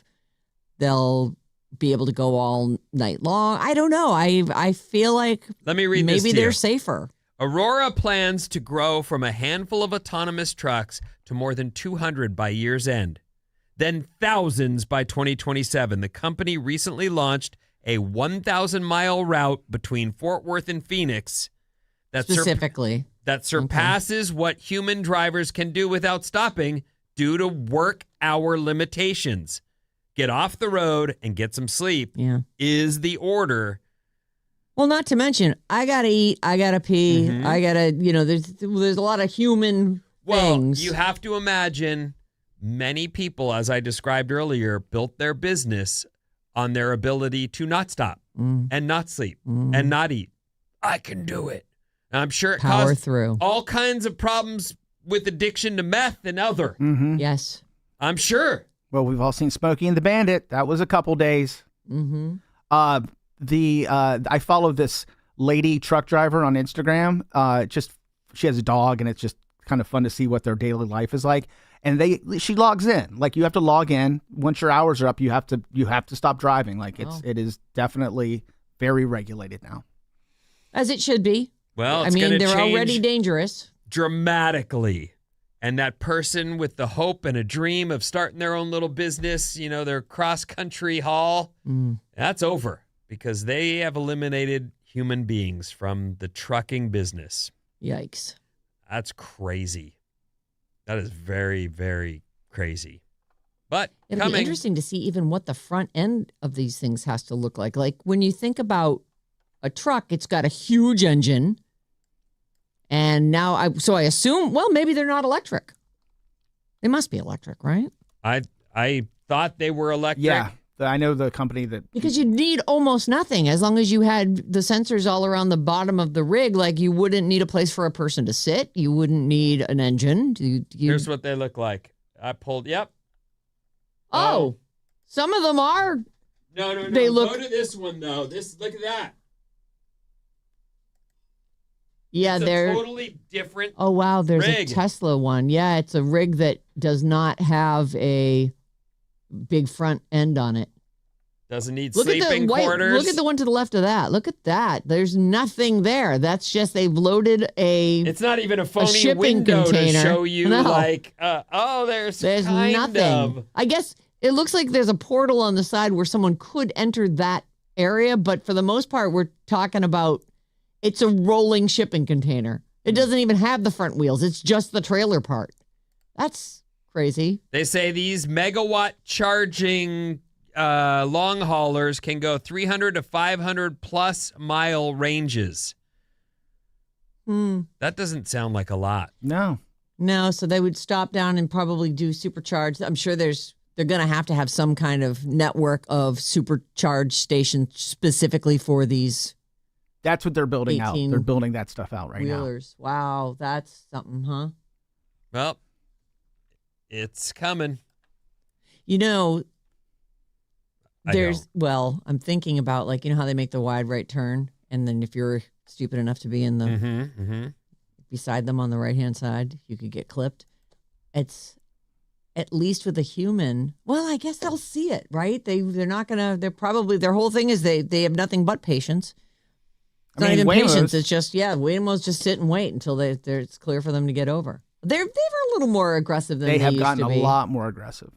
Yeah, but this just happened to me. In fact, I took a picture of it, so I think it was. What do you got? Hold on. I was driving home.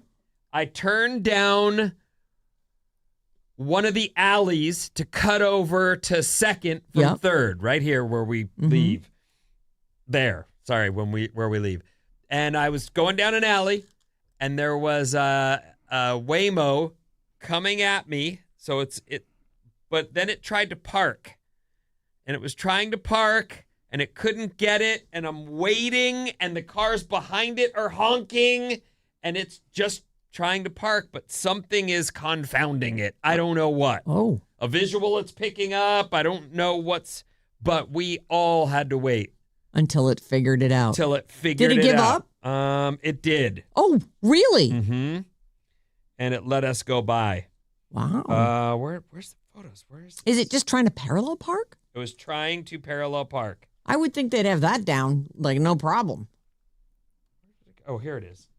So what am I looking at? A video here? This is the front of my car you see here. No, I didn't video. Mm-hmm. This guy's trying to park. Those guys are honking. And I'm the one with the full lane. Yeah. They're all blocking me from going straight through. It doesn't really look like there's any obstructions there for it either. I don't know why it was tripping. So weird. There might maybe something on the ground. So crazy. Yeah, looks like nothing. There. Yeah. We're late. Yep. What? We're gonna jump into the game. Yep. So we're gonna play a game. We'll call it trivia throughout the decades. Dang, I forgot. Forgot what? We had trivia and all this stuff. I'm just going No, motor that was- mouthing that along. was super fun. Jesus. Decade trivia throwdown. Yeah, they did. Right. Decade Trivia Throwdown is All the right. new name of this. So I'm going to start with Vinny. You'll get the first chance to enter an answer. Okay. And then Maddie will get a chance to steal, and we'll go back and forth like that. Great. Okay. This is from the 1980s. Okay. And by the way, I feel like these questions are pretty easy. You know, you did some, what was it? Oh, it was the questions for Bridge the Gap. You asked me a bunch and I did well. Yeah. So I hope I show well here, but that was off the air. I feel like these are pretty easy. Okay. So I don't know if this will be something that'll be useful for us, but we're going to try it today. So here we go. Which video game was about racing radio-controlled cars? RC Pro-Am, Outrun, or Rad Racer? And Vinny, you're first to answer. I never did radio-controlled cars or the video games that they're modeled after, but I will say RC. That is correct. No chance to steal for Maddie. Mm-hmm. 1990s. Okay. I was there. What writer of The Odd Couple also wrote Lost in Yonkers, which won both a Tony for Best Play and a Pulitzer Prize in 1991? How do I get that question and That's the Vinny That gets question. is super hard. how is that 90s? You know, the other two questions on here are so unbelievably simple that Okay, well, I don't know.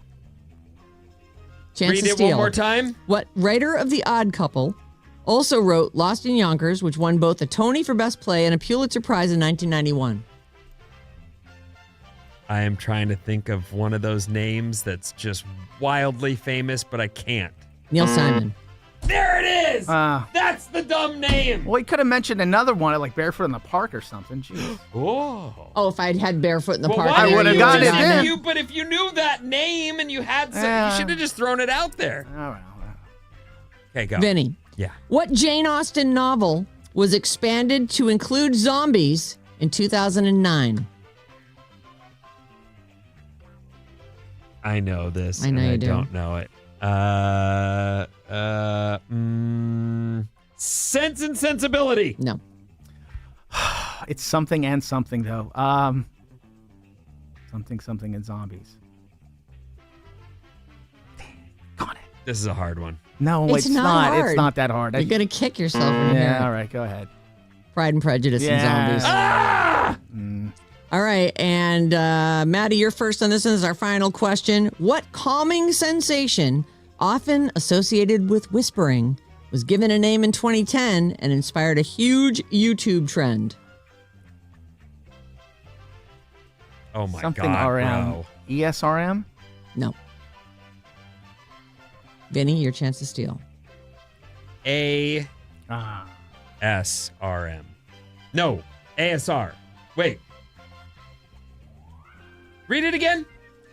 What calming sensation, often associated with whispering, was given a name in 2010 and inspired a huge YouTube trend? You guys You know, are both, you're dancing around You know it. what's so funny? Do you remember me talking to you about that feeling I get at the doctor? Yes. And we were talking, this was fully organic. I was just trying to describe this feeling when someone is working around me and there's sounds Quiet. happening, but I get this, like, it's not numb. It's like a hypnotic and it's not feeling. high, but I get a weird feeling. So, it's like surreal. It's like a good feeling. It's not bad, but I didn't even know how to describe it or I put think a someone called in and we heard this term. ASMR. ASMR is the correct answer.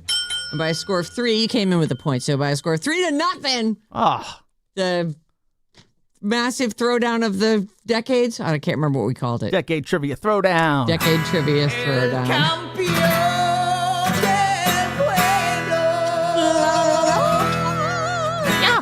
Bye. See you here here on Alice all day because we get your chance to win sold out 3-day passes to Outside Lens at 12:05 and 5:05 with Mason and Jane. And then Mason is going to sit in for me for the rest of the week. So enjoy her. And we'll still be doing Bad Advice. So send your letters in, badadvice973@gmail.com. Jane Austen wrote Sense and Sensibility. But that's not the one they adapted with zombies. Sorry to say. All right, fine. But good. Sorry to interrupt your solid goodbye. guess. You're getting the hell out of here for the week. See you later. Have a great one.